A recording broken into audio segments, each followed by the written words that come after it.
आनन्दमयी चैतन्यमयी सत्यमयी परमे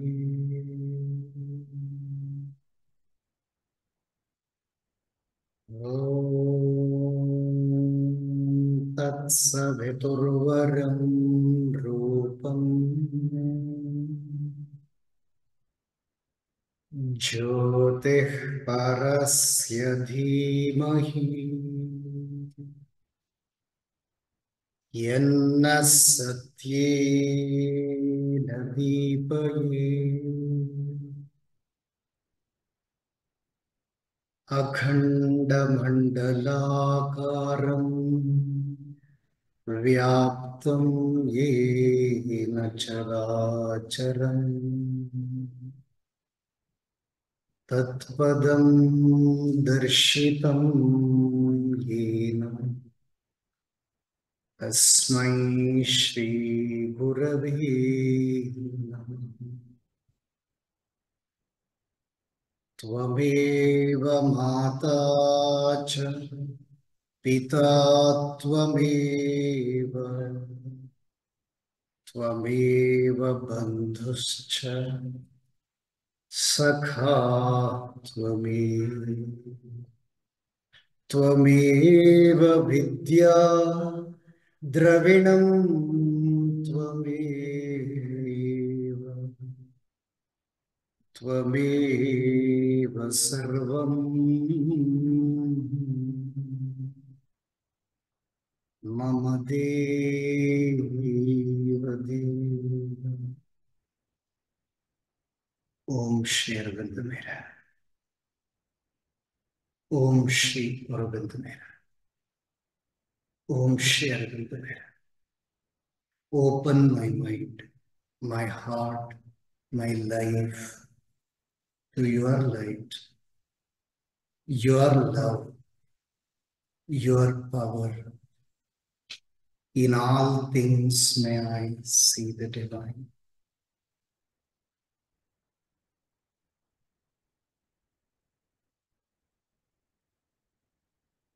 ಶ್ರೀಮಾತೆಯವರ ಮಹಾಸಮಾಧಿಯ ದಿನ withdrawal day ಅಂತ ಕರೆದಿದ್ದಾರೆ.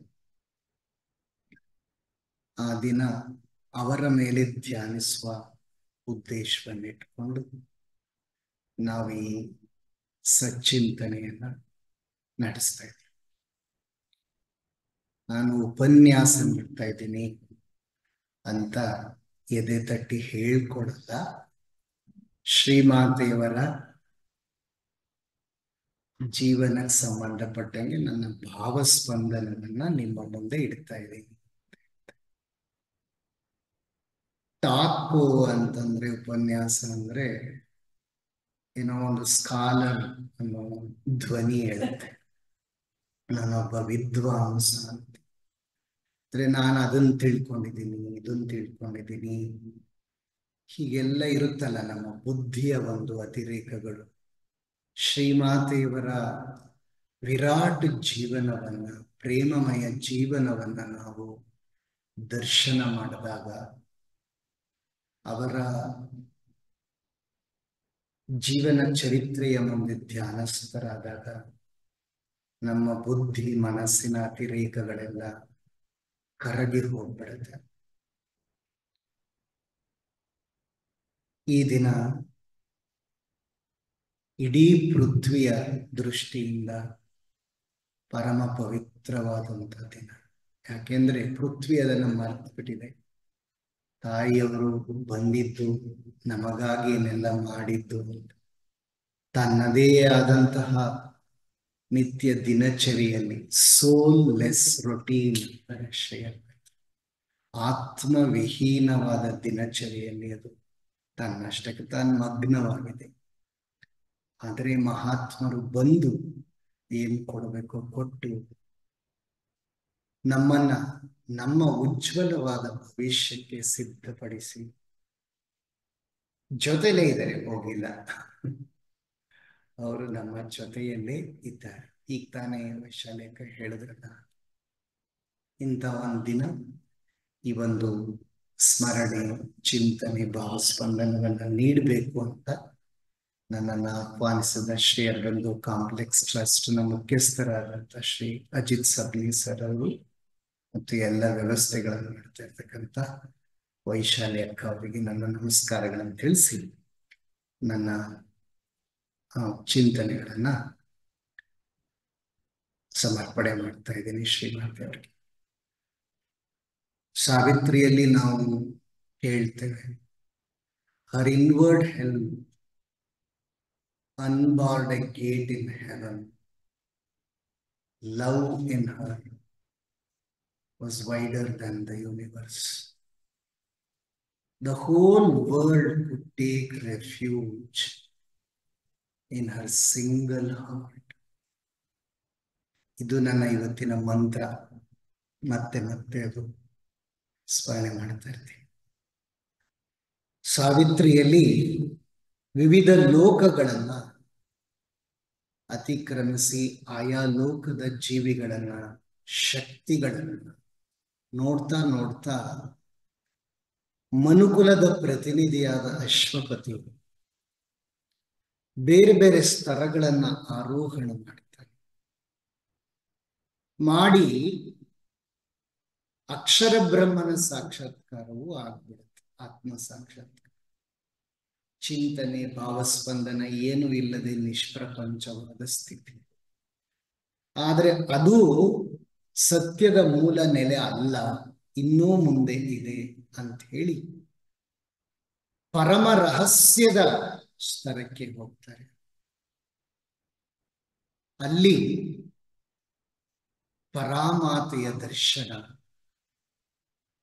ಆದಿಶಕ್ತಿಯ ದರ್ಶನವನ್ನ ಅಶ್ವಪತಿ ಮಾಡ್ತಾರೆ. ಮಾಡಿ ತಾಯಿಯನ್ನ ಪ್ರಾರ್ಥನೆ, ಮಾ, ಈ ಮನುಕುಲ ಮಾನವ ಪ್ರಜ್ಞೆ ಭೂಮಿಯ ಮೇಲೆ ತುಂಬ ಸಂಕಷ್ಟದಲ್ಲಿದೆ. ಅದರ ಪರಿಸ್ಥಿತಿ ಶೋಚನೀಯವಾಗಿದೆ. ಅವರ ಬದುಕಿನಲ್ಲಿ ಭರವಸೆ ನೀಡುವಂತ ಬೆಳಕಿಲ್ಲ, ಶಕ್ತಿ ಇಲ್ಲ. ಏನ್ ಮಾಡಿದ್ರೂ ಅವ್ರಿಗೆ ಆ ಒಂದು ಪರಿಪೂರ್ಣವಾದ ಸಂತೃಪ್ತಿ, ಆನಂದಗಳು ಪ್ರಾಪ್ತವಾಗ್ತಾ ಇಲ್ಲ. ಇದಕ್ಕೇನಾದ್ರೂ ಪರಿಹಾರವನ್ನು ಕೊಡಲೇಬೇಕು. ನಿನ್ನಿಂದ ನಾವು ಅದನ್ನು ನಿರೀಕ್ಷಿಸ್ತೀವಿ. ಪರಾಮಾತೆ ಅದನ್ನೆಲ್ಲ ಯಾಕೆ ಕೇಳ್ತೀಯ, ಅವರಷ್ಟಕ್ಕೆ ಇರ್ಲಿ ಬಿಡು, ನಿಂದಾಯ್ತಲ್ಲ ಅಂತ ಹೇಳಿದಾಗ, ಇಲ್ಲ ಇಲ್ಲ, ಬೇಕೇ ಬೇಕು. ಶ್ರೀ ಅರವಿಂದರ ಪಟ್ಟು. ಆಗ ಆದಿಶಕ್ತಿಯಿಂದ ವಾಗ್ದಾನ, ಭರವಸೆ, ಆಶ್ವಾಸನೆ ಸಿಗತ್ತೆ ಅಶ್ವಪತಿಗೆ. ಆ ಸಾವಿತ್ರಿಯ ಸಾಲುಗಳು ಅಶ್ವಪತಿಯನ್ನ ಪರಾಮಾತೆ ಉದ್ದೇಶಿಸಿ ಏನ್ ನಡೆಯಲಿದೆ ಮುಂದೆ, ಪರಾಶಕ್ತಿಯ ಅವತರಣದ ನಿಶ್ಚಿತತೆಯನ್ನ, ಭರವಸೆಯನ್ನ ಹೇಳ್ತಾಳೆ ತಾಯಿ. ಓ strong ಫೋರ್ರನ್ನರ್, I have heard thy cry. One shall descend and break the iron law, change nature's doom by the lone spirit's power, a limitless mind that can contain the world. A sweet and violent heart of ardent calms, moved by the passions of the gods, shall come. All mights and greatnesses shall join her. Beauty shall walk celestial on the earth. Delight shall sleep in the cloud net of her hair, and in her body as on a homing tree Immortal love shall beat his glorious wings. A music of griefless things shall weave her charm. The harps of the perfect shall attune her voice. The streams of heaven shall murmur in her laugh. Her lips shall be honeycombs of God. Her limbs, his golden jars of ecstasy.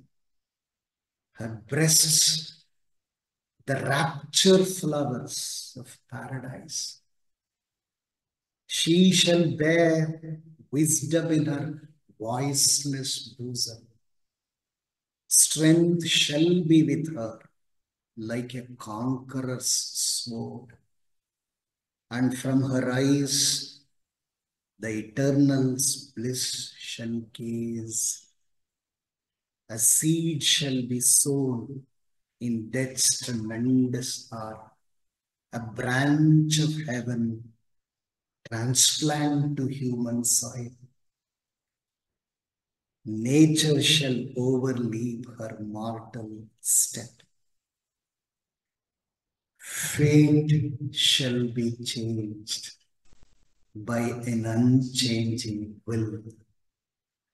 ಇದು ಪರಾಮಾತೆ ಕೊಟ್ಟಂತ ಭರವಸೆ ಈಡೇರಿದೆ ಇವಾಗ. ಶ್ರೀಮಾತೆಯ ಅವತರಣದ ಉದ್ದೇಶ, ಅವತಾರ ಕಾರ್ಯ ಅನ್ನೋದು ಭೂಮಿಯ ಮೇಲೆ ಮನುಕುಲಕ್ಕೆ ಭಗವಂತ ನೀಡುವ ಸೌಲಭ್ಯ. ಅದರ ವಿಚಾರ ಶ್ರೀಮದ್ ಭಗವದ್ಗೀತೆಯಲ್ಲಿ ಬರುತ್ತೆ. ಶ್ರೀ ಅರವಿಂದರು ಎಸ್ಸೇಸ್ ಅನ್ನೋ ಗೀತದಲ್ಲಿ ವಿಸ್ತಾರವಾಗಿ ಬರೆದಿದ್ದಾರೆ. ಆದರೆ ಬಂದಾಗ ಅವತರಿಸಿ ಕಾಲ ಮತ್ತು ದೇಶಗಳ ಸಂಧಿಯಲ್ಲಿ ಮೂಲದಲ್ಲಿರುವ ದೈವಿ ತತ್ವ ಪ್ರಕಟವಾದ ಮಾನವ ರೂಪ, ಮಾನವ ದೇಹ, ಮಾನವ ಪ್ರಕೃತಿಯನ್ನ ಧಾರಣೆ ಮಾಡಿಕೊಂಡು ಧರಿಸಿ ನಿಂತಾಗ ಅದನ್ನ ಅರ್ಥ ಮಾಡಿಕೊಳ್ಳುವುದರಲ್ಲಿ ಬಹಳಷ್ಟು ಜನ ಸೋಲ್ತಾರೆ. ಅವ್ರಿಗೆ ಅರ್ಥ ಆಗೋದಿಲ್ಲ ಅದು ಅಂತ ಶ್ರೀಕೃಷ್ಣ ಹೇಳ್ತಾರೆ ಭಗವದ್ಗೀತೆ. ಅವಜಾನಂತಿ ಮಾ ಮೂಢ ಮಾನುಷಿ ತನು ಆಶ್ರಿತ ಅಂತ. ಹಾಗೇನ ಶ್ರೀಮಾತೆಯವರು ಬಂದಾಗ್ಲೂ, ಅವರು ಭಾರತಕ್ಕೆ ಬಂದ ಮೇಲೂ ಕೂಡ ಅದನ್ನ ಸಂಶಯದಿಂದಲೇ, ಸ್ವಲ್ಪ ಗುಮಾನಿಯಿಂದಲೇ, ಪೂರ್ಣವಾಗಿ ಒಪ್ಪಿಕೊಳ್ಳದೆ, ಸ್ವೀಕರಿಸದೆ ನೋಡುವಂತಹ ಮನಸ್ಥಿತಿ ತುಂಬಾ ಜನರಿಗಿತ್ತು. ಸಾಧಕರಲ್ಲೇ ಕೆಲವರಿಗಿತ್ತು ಅಂತ ತಿಳಿದು ಬರುತ್ತೆ. ಎಷ್ಟು ಕಷ್ಟ ನೋಡಿ ಇದು. ದೈವ ಭಕ್ತಿ ಇದ್ರು ದೈವವನ್ನ ಗುರುತಿಸಿದ್ರು. ಶ್ರೀಮಾತೆಯವರು ಶ್ರೀ ಅರವಿಂದರಿಗೆ ಏನ್ ಹೇಳಿದರೆ ಅವರ ಮಹಾ ಸಮಾಧಿ ಆದಾಗ, ಅದನ್ನ ಕನ್ನಡದಲ್ಲಿ ಪರಕವಿದಾರ ಬೇಂದ್ರೆ ಅವರು ಅನುವಾದ ಮಾಡಿದ್ದಾರೆ. ಅದು ನಿಮ್ಗೆಲ್ಲ ಗೊತ್ತಿದೆ, ಬಹಳಷ್ಟು ಸಲ ನೋಡ್ತೀರಿ ಅದನ್ನು. ಆದ್ರೆ ಸ್ವಾರಸ್ಯ ಆದ್ರೆ ಅದು ಎಷ್ಟು ಚೆನ್ನಾಗಿ ಶ್ರೀ ಮಾತೆಯವರಿಗೂ ಕೂಡ ಅನ್ವಯವಾಗುತ್ತೆ ಎನ್ನುವುದನ್ನ ನಾವು ಗಮನಿಸ್ಬೇಕು. ಈಗ ಉದಾಹರಣೆಗೆ ನೋಡಿ, ಶ್ರೀ ಗುರುವಿಗಾಗಿ ತನುಧಾರಿಯಾಗಿ ಬಂದಂತ ಸದಾಶಿವಗೆ ಅಂತ ಎಲ್ಲ ನಾವು ನೋಡ್ತೀವಲ್ಲ.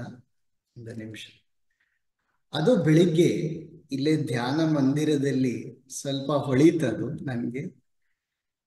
ಶ್ರೀ ಗುರುವಿಗಾಗಿ ಅಂದ್ರೆ ಶ್ರೀ ಅರವಿಂದರಿಗೆ ಅಂತ ನಾವಿಟ್ಕೊಂಡ್ರೆ, ಶ್ರೀಮಾತೆಯವರು ಬಂದದ್ದು ಶ್ರೀ ಅರವಿಂದರ ಕಾರ್ಯವನ್ನು ಪೂರ್ಣ ಮಾಡುವುದಕ್ಕೋಸ್ಕರವಾಗಿ ಅವತರಿಸಿದರು. ಸದಾಶಿವ ಅನ್ನೋದನ್ನ ಸದಾಶಿವೆ ಅಂತ ಮಾಡಿದ್ರೆ ಅದು ಪೂರ್ಣವಾಗಿ ಶ್ರೀಮಾತೆಯವರಿಗೆ ಅನ್ವಯ ಆಗ್ಬಿಡುತ್ತೆ. ಶ್ರೀ ಗುರುವಿಗಾಗಿ ತನುಧಾರಿಯಾಗಿ ಬಂದಂತ ಸದಾಶಿವೆಗೆ ಅನಂತಾನಂತ ನತಿಯ ಉಪಕೃತಿಯ ಒಪ್ಪಿಸುವೆವು ಇಮಗೆ. ಎಷ್ಟು ದುಡಿದೆ, 13 ಸಂಪುಟಗಳು ಮದರ್ಸ್ ಅಜೆಂಡಾ.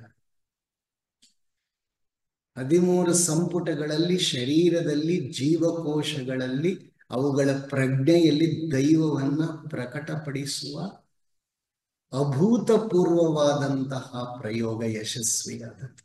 ಭೂಮಿಯ ಮೇಲೆ ಎಷ್ಟು ದುಡಿದೆ, ನೀನೆಷ್ಟು ಪಡೆದೆ ಹೇ ನಮೋ ನಮೋ ನಿನಗೆ. ಕಷ್ಟವೇನು, ಸಂಘರ್ಷವೇನು, ಪಾಡೇನು, ತಾಳ್ಮೆಯೇನು. ನಮಗಾಗಿ ಕಲ್ಪ, ನಮಗಾಗಿ ಶಿಲ್ಪ, ಸಾಧಿಸಿದೆ ನಮಗೆ ನೀನು. ಬಾಗಿ ಕೂಗಿ ಬೇಡುವೆವು ನಿನಗೆ, ಅರಕ್ಷಣವು ಕೂಡ ನೋಡು. ನಮ್ಮ ಸಂಪದವು ಶ್ರೀಮಾತೆಯವರು ಕೊಟ್ರಲ್ಲ ಕೊಡುಗೆ. This is for the children ಹು ಲವ್ ಮೀ. ತಗೊಳ್ಳಿ, ಅಥವಾ ಸಂಪದ ಎಷ್ಟು ಕೊಟ್ಟಿದ್ದಾರೆ. ನಮ್ಮ ಸಂಪದವು ನಿನ್ನ ಪ್ರಾಪ್ತಿಯಿಂದ ಮರೆಯದಂತೆ ಮಾಡು. ಇದು ನಮಗೆ ಮರ್ತು ಹೋಗಬಾರದು. ರಿಮೆಂಬರ್ ಅಂಡ್ ಆಫರ್ ಅನ್ನುವ ಮಂತ್ರನೇ ಇದೆ ಸಾಧನೆಯಲ್ಲಿ. ಮತ್ತೆ ಮತ್ತೆ ಅವರನ್ನ ಸ್ಮರಿಸತಕ್ಕಂಥದ್ದು, ನಮ್ಮ ಕೆಲಸ ಕಾರ್ಯಗಳನ್ನ, ನಿತ್ಯ ಜೀವನದ ಎಲ್ಲ ಆಗು ಹೋಗುಗಳನ್ನ ಅವರಿಗೆ ನಿವೇದಿಸ್ತಕ್ಕಂಥ. ಈಗ ಅವತರಣದ ಒಂದು ಮಹಿಮೆಯನ್ನ ನಾವು ತಿಳ್ಕೊಂಡ್ವಿ. ಎಲ್ಲಿ ಅವತರಿಸಿದ್ರು, ಅವರ ಜೀವನದ ಕೆಲವು ಭಾಗಗಳನ್ನು ನಾವು ಹತ್ತಿರದಿಂದ ಸ್ಮರಿಸಿ ದರ್ಶಿಸೋಣ. ನಿಮ್ಗೆಲ್ರಿಗೂ ತಿಳಿದಿರೋ ಹಾಗೆ 1878 ಫೆಬ್ರವರಿ 21 ಶ್ರೀ ಅರವಿಂದರ ಶ್ರೀಮಾತೆಯವರ ಜೀವನ ಚರಿತ್ರೆಗಳನ್ನ ನಾವು ಅಧ್ಯಯನ ಮಾಡಿದಾಗ 1878ರಲ್ಲಿ 1872 ಕಳೆದ್ರೆ 6 ಬರುತ್ತೆ. ಮತ್ತೆ 8ನೇ ತಿಂಗಳು ಆಗಸ್ಟ್ ಶ್ರೀ ಅರವಿಂದರ್, ಅದರಲ್ಲಿ ಶ್ರೀಮಾತೆಯವ್ರದ್ದು ಫೆಬ್ರವರಿ 2. 8ರಲ್ಲಿ 2 ಕಳೆದ್ರೆ 6 ಬರುತ್ತೆ. ಶ್ರೀಮಾತೆಯವರ ಜನ್ಮ ದಿನಾಂಕ 21, ಶ್ರೀ ಅರವಿಂದರ ಜನ್ಮ ದಿನಾಂಕ 15. ಇದರಲ್ಲಿ ಅದನ್ನು ಕಳೆದ್ರೆ 6 ಬರುತ್ತೆ. ನಮ್ಮ ಅಕಲ್ಟ್ ನ್ಯೂಮರಾಲಜಿಯ ಪ್ರಕಾರ 6 ನವಸೃಷ್ಟಿಯ ಸಂಕೇತ. ಅವರಿಬ್ಬರ ಕಾರ್ಯಧ್ಯೇಯವೊಂದೇ, ಅವತರಣದ ಉದ್ದೇಶವಂದೇ. ಅದು ನವಮನ್ವಂತರಕ್ಕೆ, ನವಸೃಷ್ಟಿಗೆ ಸ್ವಾಗತವನ್ನ ಕೋರುವುದು, ಅದನ್ನ ಮನುಕುಲಕ್ಕೆ ಸಾಧ್ಯ ಮಾಡಿಕೊಡುವುದು ಅಂತ ನಮ್ಗೆ ಸ್ಪಷ್ಟವಾಗಿ ಗೊತ್ತಾಗುತ್ತೆ. ಆಮೇಲೆ ನಮ್ಮ ಭಾರತೀಯ ಪರಂಪರೆಯಲ್ಲಿ, ಸಂಪ್ರದಾಯಗಳಲ್ಲಿ ನಾವು ಓದುವಾಗ ಎಲ್ಲ ಮಹಾತ್ಮರು, ಸಾಧು ಸಂತರು ಎಲ್ಲ ಧಾರ್ಮಿಕ ಸಂಪ್ರದಾಯ ಉಳ್ಳ ತಂದೆ ತಾಯಿಗಳು, ಸಾತ್ವಿಕ ದಂಪತಿಗಳು, ಅವ್ರ ಪಾಡ್ಗವ್ರ ಪೂಜೆ ಪುನಸ್ಕಾರ ಮಾಡ್ಕೊಳ್ತಾ ಇದ್ರು, ಅವ್ರ ಮನೆಯಲ್ಲಿ ಜನ್ಮ ತಾಳಿದ್ರು ಅಂತ ಓದ್ತೀವಿ. ಆದ್ರೆ ಶ್ರೀಮಾತೆಯವರ ತಾಯಿ ಮತ್ತೆ ತಂದೆಯನ್ನ ನೋಡಿದಾಗ ಇದು ಯಾವುದರ ಗಂಧ ಗಾಳಿನೂ ಇಲ್ಲದಂತಹ ತಂದೆ ತಾಯಿಗಳು. ತಾಯಿಯಂತೂ ಅಗಾಧವಾದಂತಹ ಸಂಕಲ್ಪ ಶಕ್ತಿ ಉಳ್ಳವರು ಮ್ಯಾಥಿಲ್ಡಾ. ಆದ್ರೆ ತುಂಬಾ ಭಾವೋದ್ವೇಗದಿಂದ ವರ್ತಿಸೋದು, ಮೂಡ್ಗಳಿಗೆ ಸಿಗಾಕೊಳ್ಳೋದು, ಇದು ಯಾವುದಕ್ಕೂ ಮಕ್ಕಳಿಗೆ ಅವಕಾಶ ಕೊಡ್ತಾ ಇರಲಿಲ್ಲ. ಅಂದ್ರೆ ಹೆಚ್ಚು ಹೆಚ್ಚು ಪ್ರಾಕ್ಟಿಕಲ್ ಅಂತೀವಲ್ಲ ನಾವು, ಆ ರೀತಿಯಲ್ಲಿ ಮಕ್ಕಳನ್ನ ಬೆಳೆಸಿದ ತಾಯಿ ಮ್ಯಾಥಿಲ್ಡಾ. ತಂದೆ ಮಾರಿಸ್ ಅಲ್ಫೋನ್ಸಾ ತುಂಬಾ ಶಕ್ತಿವಂತ, ಆತ ಬ್ಯಾಂಕರ್. ಪ್ರತ್ಯಕ್ಷ ಏನಿದೆ ಅದರಲ್ಲಿ ಮಾತ್ರ ಅವರಿಗೆ ನಿಜವಾದಂತಹ ಒಂದು ಭರವಸೆ. ಅಗೋಚರವಾದದ್ದು, ಅವ್ಯಕ್ತವಾದದ್ದು, ಸುಪ್ರಾ ನ್ಯಾಚುರಲ್, ಸುಪ್ರಾ ಮೆಟೀರಿಯಲ್, ಅದ್ಯಾವುಗಳ ಬಗ್ಗೆನೂ ಒಲವನ್ನ ತೋರಿದಂಥವರೆಲ್ಲ ತಂದೆ ತಾಯಿ. ಇಂಥ ಮನೆಯಲ್ಲಿ ಜನ್ಮ ತಾಳ್ತಾರೆ ಮೀರಾ ಅಲ್ಫೋನ್ಸಾ. ಅಣ್ಣ ಮತ್ತಿಯು, ಈ ಅಣ್ಣ ತಂಗಿಯರ ಬಾಲ್ಯದ ಒಡನಾಟಗಳಲ್ಲಿ ನಾವು ಕೆಲವು ತುಂಬಾ ಮುಖ್ಯವಾದ ಹೊಳಹುಗಳನ್ನ ಕಾಣ್ತೀವಿ. ಒಂದ್ಸರಿ ತಂದೆ ಏನ್ ಮಾಡ್ತಾ ಇದ್ದಾರೆ, ಇವರ ಅಣ್ಣನಿಗೆ ಹೊಡಿತಾ ಇದ್ದಾರೆ. ಇದನ್ನ ಬಾಲಕಿ ಮೀರಾ ನೋಡ್ತಾ ಇದ್ದಾರೆ. ಈ ಮನೆಯಲ್ಲಿ ತಂದೆ ಮಕ್ಕಳು ಹೊಡೆಯೋದು ಸಾಮಾನ್ಯ ಆದ್ರೂ, ಯೂನಿವರ್ಸಲ್ ಆದ್ರೂ ಆ ಕ್ಷಣ ಬಾಲಕಿಗೆ ಅದನ್ನ ಸಹಿಸೋಗ್ಲಿಕ್ಕಾಗ್ಲಿಲ್ಲ. ತಂದೆ ಹೇಳ್ತಾರೆ, ಇನ್ನೊಂದು ಸಾರಿ ನೀನು ಈ ರೀತಿ ಹೊಡೆದ್ರೆ ನಾನು ಈ ಮನೆನ ಬಿಟ್ಟು ಹೊರಟೋಗ್ತೀನಿ ಅಂತ ಹೇಳ್ತಾರೆ. ಅಂದ್ರೆ ಕ್ರೌರ್ಯವನ್ನ ಯಾವ ಕಾರಣಕ್ಕೂ ಸಹಿಸದ ಒಂದು ಪ್ರಜ್ಞಾಭೂಮಿಕೆ ಬಾಲಕಿಯಾಗಿದ್ದಾಗ್ಲೇ ತಾಯಿಯವರಲ್ಲಿ ವ್ಯಕ್ತವಾಗುವುದನ್ನು ನಾವು love in Har was wider than the universe. The whole world could take refuge in Har single heart. ಹತ್ತಿರದಲ್ಲೇ ಫೌಂಟೇನ್ ಬ್ಲೂ ಅಂತ ವನ, 2000 ವರ್ಷಗಳು ಹಳೇದಾಗಿರ್ತಕ್ಕಂಥ ಮರಗಳಲ್ಲಿದ್ರು. ಮೀರಾ ಮಾತಿಯವರಲ್ಲಿ ಹೋಗ್ತಾ ಇದ್ರು ಬಾಲಕಿಯಾಗಿ. ಮರಗಳ ಬುಡದಲ್ಲಿ ಧ್ಯಾನಕ್ಕೆ ಕುಳಿತುಕೊಳ್ತಾ ಇದ್ರು. ಬರೀ ಧ್ಯಾನಕ್ಕೆ ಕುಳಿತುಕೊಳ್ತಾ ಇದ್ರ? ಹಾಗೇನಿಲ್ಲ. ಆದ್ರೆ ಅವರು ಮರದ ಭಾವನೆಗಳನ್ನ ಅರ್ಥ ಮಾಡಿಕೊಳ್ಳುವ ಒಂದು ಚೈತನ್ಯದ ಸ್ಥಿತಿಯನ್ನ ಆ ಕಾಲಕ್ಕೆ ಹೊಂದಿದ್ರು. ಉದಾಹರಣೆಗೆ, ಈಗ ಮರದ ಒಳಗಡೆ ಜೀವರಸ, ಸ್ಯಾಪ್ ಅಂತ ಕರಿತೀವಿ, ಅದು ಹರಿಯತ್ತೆ ಮತ್ತು ಯಾವ ರೀತಿ ಅವು ಭಾವಿಸ್ತವೆ ಅಂತ ಶ್ರೀ ಅರವಿಂದರು ಲೈಫ್ ಡಿವೈನ್ ಗ್ರಂಥದ ಪೂರ್ಣ ಎಲ್ಲಾ ಕಡೆ ನಾಲೆಡ್ಜ್ ಬೈ ಐಡೆಂಟಿಟಿ ಅಂತ ಹೇಳ್ತಾರೆ. ತಾದಾತ್ಮ್ಯದ ಮೂಲಕ ನೇರ ಜ್ಞಾನವನ್ನು ಪಡೆಯುವುದು ಅಂತ. ಈಗ ಭಗವಂತ ಡಿವೈನ್ ಕಾನ್ಷಿಯಸ್ನೆಸ್ ನಮ್ಮನ್ನೆಲ್ಲ ಹೇಗೆ ಅರಿತಿದ್ದಾನೆ ಅಂದ್ರೆ, ಅವನೇ ನಾವೆಲ್ಲರೂ ಆಗಿರೋದ್ರಿಂದ ಅವನಿಗೆ ನಾವೇನು ಅನ್ನೋದು ಸ್ಪಷ್ಟವಾಗಿ ತಿಳಿದಿದೆ.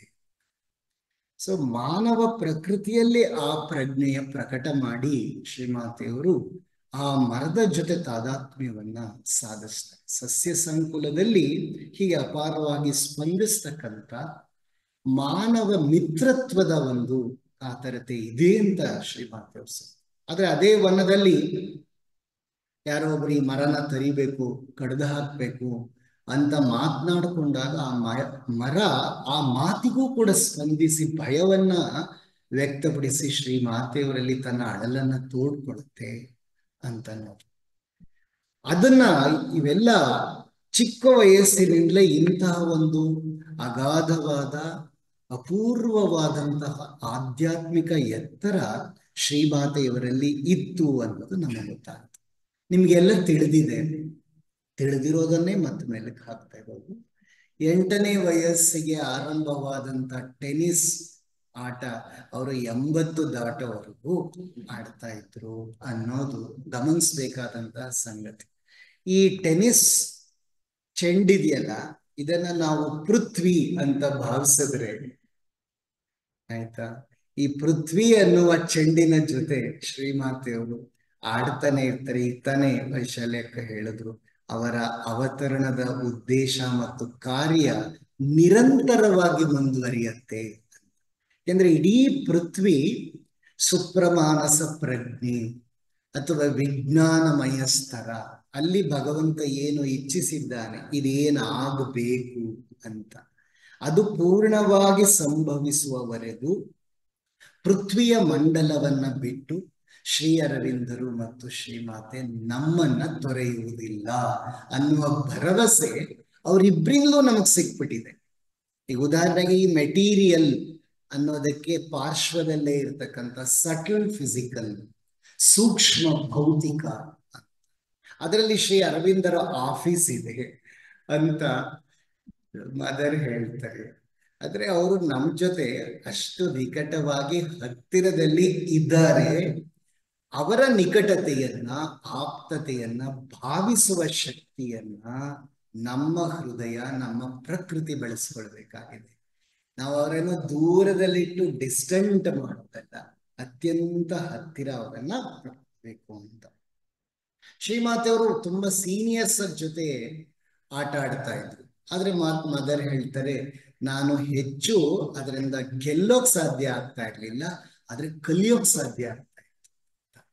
ಆಟ ಆಡಿದಾಗ ಎಕ್ಸ್ಪರ್ಟ್ಸ್ ಇದ್ದಾರಲ್ಲ, ಅವರೆಲ್ಲರೂ ನಿಪುಣರು, ನೈಪುಣ್ಯತೆಯನ್ನ ಪಡೆದವರು. ಅವ್ರ ಜೊತೆ ಆಡಿ ತುಂಬಾ ಆಟದ ಕೌಶಲ್ಯಗಳೇನಿದೆ ಅದ್ರ ಬಗ್ಗೆ ಪ್ರಭುತ್ವವನ್ನ ಪಡೀತಾರೆ.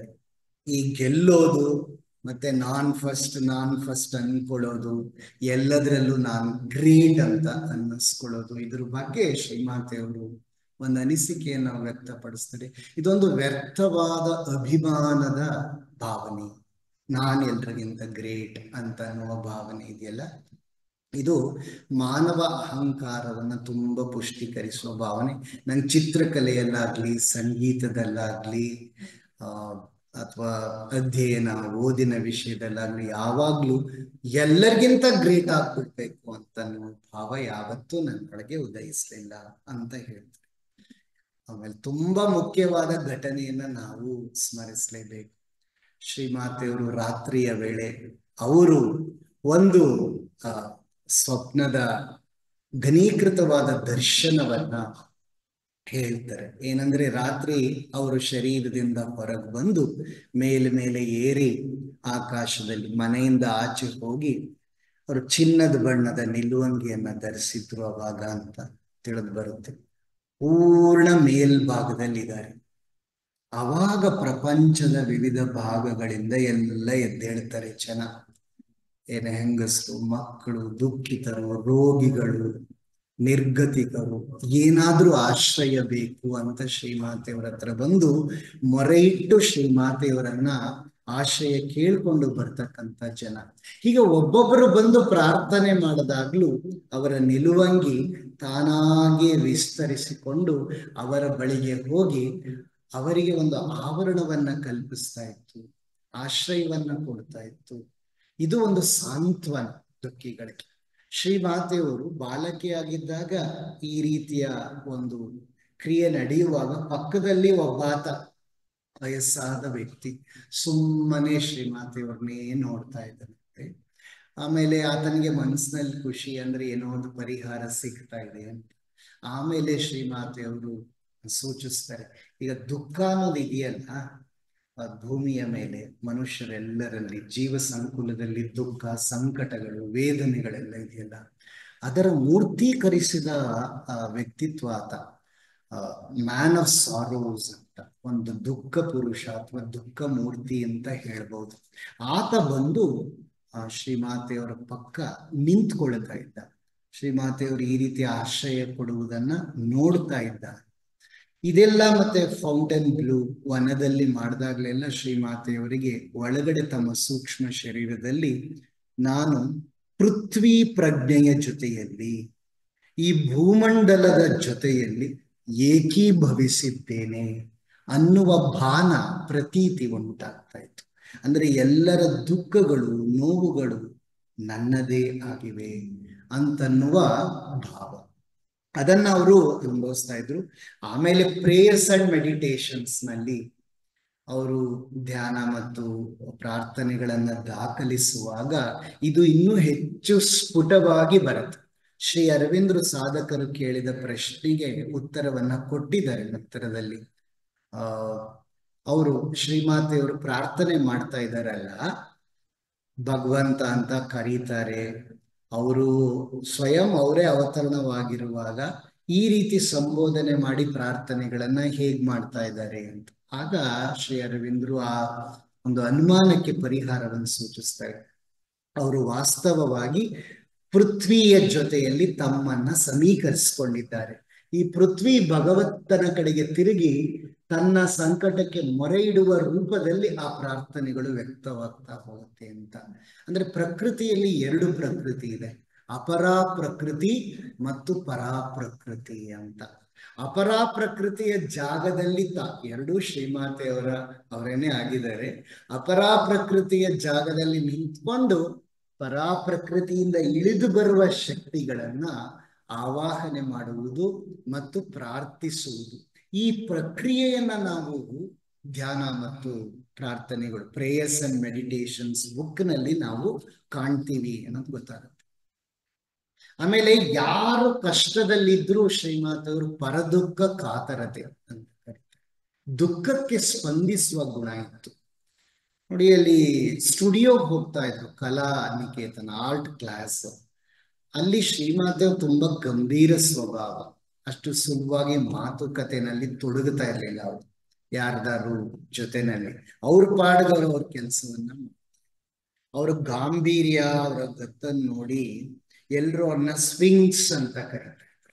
ಸ್ವಿಂಗ್ಸ್ ಅಂದ್ರೆ ನಿಮಗ್ ಗೊತ್ತಿದೆ, ಮಾನವ ಮುಖ, ಸಿಂಹದ ಶರೀರ, ಗ್ರೀಕ್ನ ಒಂದು ಪ್ರತಿಮೆ, ಪ್ರತೀಕ.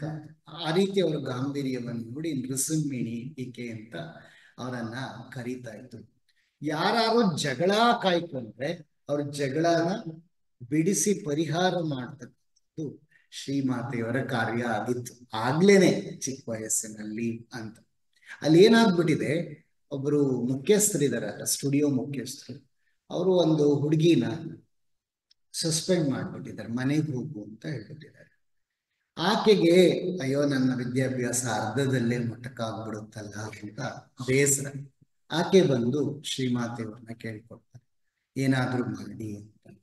ಇವರು ಹೋಗಿ ಆ ಮುಖ್ಯಸ್ಥೆ ಅವರು, ಮೇಡಮ್ ಅವರು, ಅಲ್ಲಿಯ ಡೀನ್ ಪ್ರಿನ್ಸಿಪಲ್, ಅವರ ಕೈಯನ್ನ ಭದ್ರವಾಗಿ ಇಟ್ಕೊಂಡು ಇವರಿಗೆ ನೀವು ಯಾವ ಕಾರಣಕ್ಕೂ ಸಸ್ಪೆಂಡ್ ಮಾಡಬಾರ್ದು, ಕೊಡಬೇಕು. ಇಲ್ಲ ಇಲ್ಲ ಅವಳಿಂತ ತಪ್ಪು ಮಾಡಿದಾಳೆ ಹಾಗೆ ಹೀಗೆ ಅಂತ ಅವ್ರು ಹೇಳುವಾಗ ಇದ್ದಕ್ಕಿದ್ದಂತೆ ಇವರು ಅವ್ರ ಕೈಯನ್ನ ಒಂದು ಅಂಕಿದ ರೀತಿಗೆ ಅವರು ಚಕ್ ಅಂತ ಒಪ್ಕೊಂಡು. ಅಂದ್ರೆ ಇನ್ನೊಂದು ಇದೊಂದು ಘಟನೆ.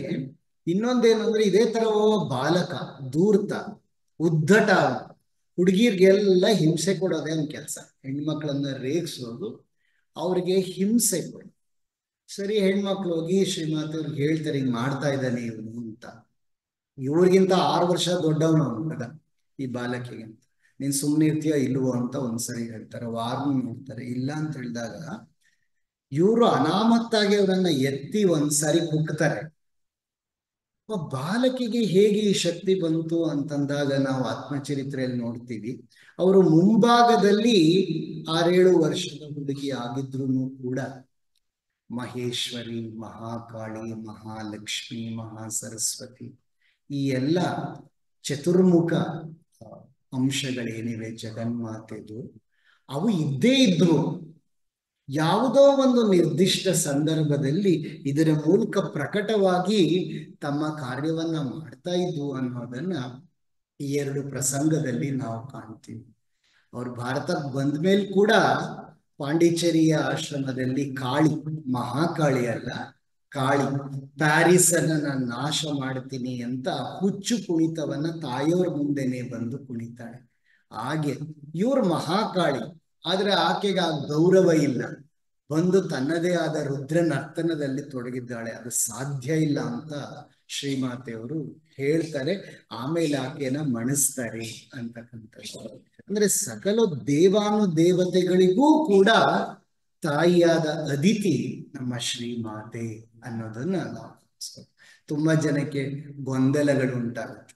ಇತ್ಲಾಗ ಮದರ್ನೂ ಮಾಡ್ತೀವಿ, ಆಮೇಲೆ ಮದರ್ಗೆ ಪೂಜೆ ಮಾಡ್ತೀವಿ, ನಮಸ್ಕಾರ ಎಲ್ಲಾನು ಮಾಡ್ತೀವಿ, ಆಮೇಲೆ ದಾರಿಲಿ ಹೋಗ್ಬೇಕಾದ್ರೆ ಮದರ್ನ ಮರೆತು ಯಾವ್ಯಾವ ಗಲ್ಲಿನಲ್ಲಿ ಗುಡಿ ಇದೆ, ದೇವ್ರಿದೆ, ಎಲ್ಲದಕ್ಕೂ ನಮಸ್ಕಾರ ಮಾಡುವ ನಮ್ಮ ಹಳೆ ಪ್ರವೃತ್ತಿ ಇರುತ್ತಲ್ಲ, ಇದರ ಕನ್ಫ್ಯೂಷನ್ ನಮ್ಮಲ್ಲಿ ಸುಮಾರು ಜನರಲ್ಲಿ ನಾನು ನೋಡಿದ್ದೀನಿ, ಕಾಣಿಸ್ಕೊಳ್ತಾ ಇರುತ್ತೆ. ಮದರ್ಗೆ ಸರೆಂಡರ್ ಆದ್ಮೇಲೆ ಮುಗೀತು. ಅವರನ್ನ ಸುಪ್ರೀಂ ಅಂತಾನೆ ಸಂಬೋಧನೆ ಶ್ರೀ ಅರವಿಂದ್ರು ಮಾಡಿದ್ದಾರೆ ದ ಮದರ್ ಗ್ರಂಥದಲ್ಲಿ. ಅವರಿಗೆ ಶರಣಾದ ಮೇಲೆ ಮುಗೀತು. ಶರಣಾಗೋದು ಅಂತಂದ್ರೆ ಏನು? ನಮ್ಮ ಸಮಸ್ತ ಜೀವನದ ಜವಾಬ್ದಾರಿಯನ್ನ ಪೂರ್ಣವಾಗಿ ಅವರಿಗೆ ಒಪ್ಪಿಸುವುದು, ಸಂಪೂರ್ಣವಾಗಿ ಒಪ್ಪಿಸುವುದು, ಇದೇ ಶರಣಾಗತಿ. ನನ್ನ ಈಗ ನಾಳೆ ನನ್ನ ಬದುಕಿನಲ್ಲಿ ಏನು ಗಳಿಸುತ್ತೆ ಅನ್ನೋದು ನನ್ನದಲ್ಲ, ನಾನು ತಾಯಿಯ ಪಾದವನ್ನ ಹಿಡ್ಕೊಂಡ್ಮೇಲೆ ಮುಂದಿನ ಏರ್ಪಾಡನ್ನು ಮಾಡೋದು ಅವರೇನೆ ಅಂತನ್ನುವ ದೃಢತೆ, ಶ್ರದ್ಧೆ ನಮ್ಮಲ್ಲಿ ಬರಬೇಕು ಅಂತಕ್ಕಂಥದ್ದು. ಆಮೇಲೆ ಶ್ರೀಮಾತೆಯವರು ಮಕ್ಕಳನ್ನ ಕರ್ಕೊಂಡು ಹೋಗ್ಬೇಕಾದ್ರೆ ಫ್ರಾನ್ಸ್ ನಲ್ಲಿ, ಪ್ಯಾರಿಸ್ ನಲ್ಲಿ ಒಂದ್ ಕಡೆ ಇದ್ದಕ್ಕಿದ್ದಂಗೆ ಇವರೆಲ್ಲ ಗಲಾಟೆ ಮಾಡ್ತಿದ್ರಲ್ಲ ಮಕ್ಕಳು, ಒಂದು ಹಾವು ಅಟ್ಯಾಕ್ ಮಾಡೋದಕ್ಕೆ ರೆಡಿ ಆಗ್ಬಿಟ್ಟಿದೆ. ನಮ್ಮೊಳಗೆ ನರ್ವಸ್ ಎನ್ವೆಲಪ್ ಅಂತ ಒಂದಿರುತ್ತೆ, ನರಮಂಡಲದ ಬಾಹ್ಯ ಕವಚ ಇರುತ್ತೆ ನಮ್ಮಲ್ಲಿ. ಮಹಾತ್ಮರಲ್ಲಿ ಅದು ತುಂಬಾ ಅವರನ್ನ ರಕ್ಷಾ ಕವಚವಾಗಿ ಕೆಲಸ ಮಾಡ್ತಾ ಇರುತ್ತೆ. ಸುತ್ತಮುತ್ತ ಯಾವುದೇ ರೀತಿಯ ಅವಘಡಗಳು ನಡೆದ್ರು ಅದರ ಸೂಚನೆ ಅವ್ರಿಗೆ ಹೋಗ್ತಾ ಇರುತ್ತೆ. ಇದ್ದಕ್ಕಿದ್ದಂಗೆ ಮೀರಾ ಮಾತೆಯವರಿಗೆ ಆ ಒಂದು ಸೂಚನೆ ಸಿಗುತ್ತೆ, ಹಾವಿದೆ. ಅದು ಸರ್ಪ ಅಲ್ಲ, ಅದು ಅವ್ರು ವೈಪರ್ ಅಂತ, ಮಂಡಲದ ಹಾವು ಅಂತ ಹೇಳ್ತಾರೆ ಅವರು. ಮಂಡಲ ಉಸಿರು ಬಿಟ್ರೇನೆ ಇಲ್ಲಿ ಸ್ಕಿನ್ ಅಲ್ಲಿ ಸ್ಟಾರ್ಟ್ ಆಗ್ಬಿಡುತ್ತೆ ಇನ್ಫೆಕ್ಷನ್. ಆ ತರದ ಮಂಡಲ, ಜೊತೆಲಿ ಮಕ್ಕಳು ಬೇರೆ ಇದ್ದಾರೆ, ಸುಮ್ಮನೆ ಇರಿ ಅಂತ ಹೇಳಿ ನೋಡಿದ್ರೆ ಅದು ಅಟ್ಯಾಕ್ ಮಾಡಕ್ ಸಿದ್ಧವಾಗಿದೆ. ಯಾಕಂದ್ರೆ ತನಗೇನೋ ಅಪಾಯ ಕಾದಿದೆ ಅಂತ ಒಂದು ಸಂದರ್ಭದಲ್ಲಿ ಮತ್ತೆ ಇವರು ಪ್ರಪಾತಕ್ಕೆ ಕಣಿವೆಗೆ ಬೀಳುವಾಗ ಆ ಬೆಣಚು ಕಲ್ಲುಗಳು, ಚೂಪಾದ ಕಲ್ಲುಗಳ ಮೇಲೆ ಬೀಳುವ ಸಂದರ್ಭದಲ್ಲಿ ಇದ್ದಕ್ಕಿದ್ದಂತೆ ಒಳಗಿದ್ದಂತ ಆ ಶಕ್ತಿ ಕಾರ್ಯಪ್ರವೃತ್ತರಾಗಿ ಇವರು ತುಂಬಾ ಮೃದುವಾಗಿ ಕೆಳಗಡೆ ಇಳಿಯುವಂತೆ ಅವರನ್ನ ನೋಡ್ಕೊಳ್ಳುತ್ತೆ.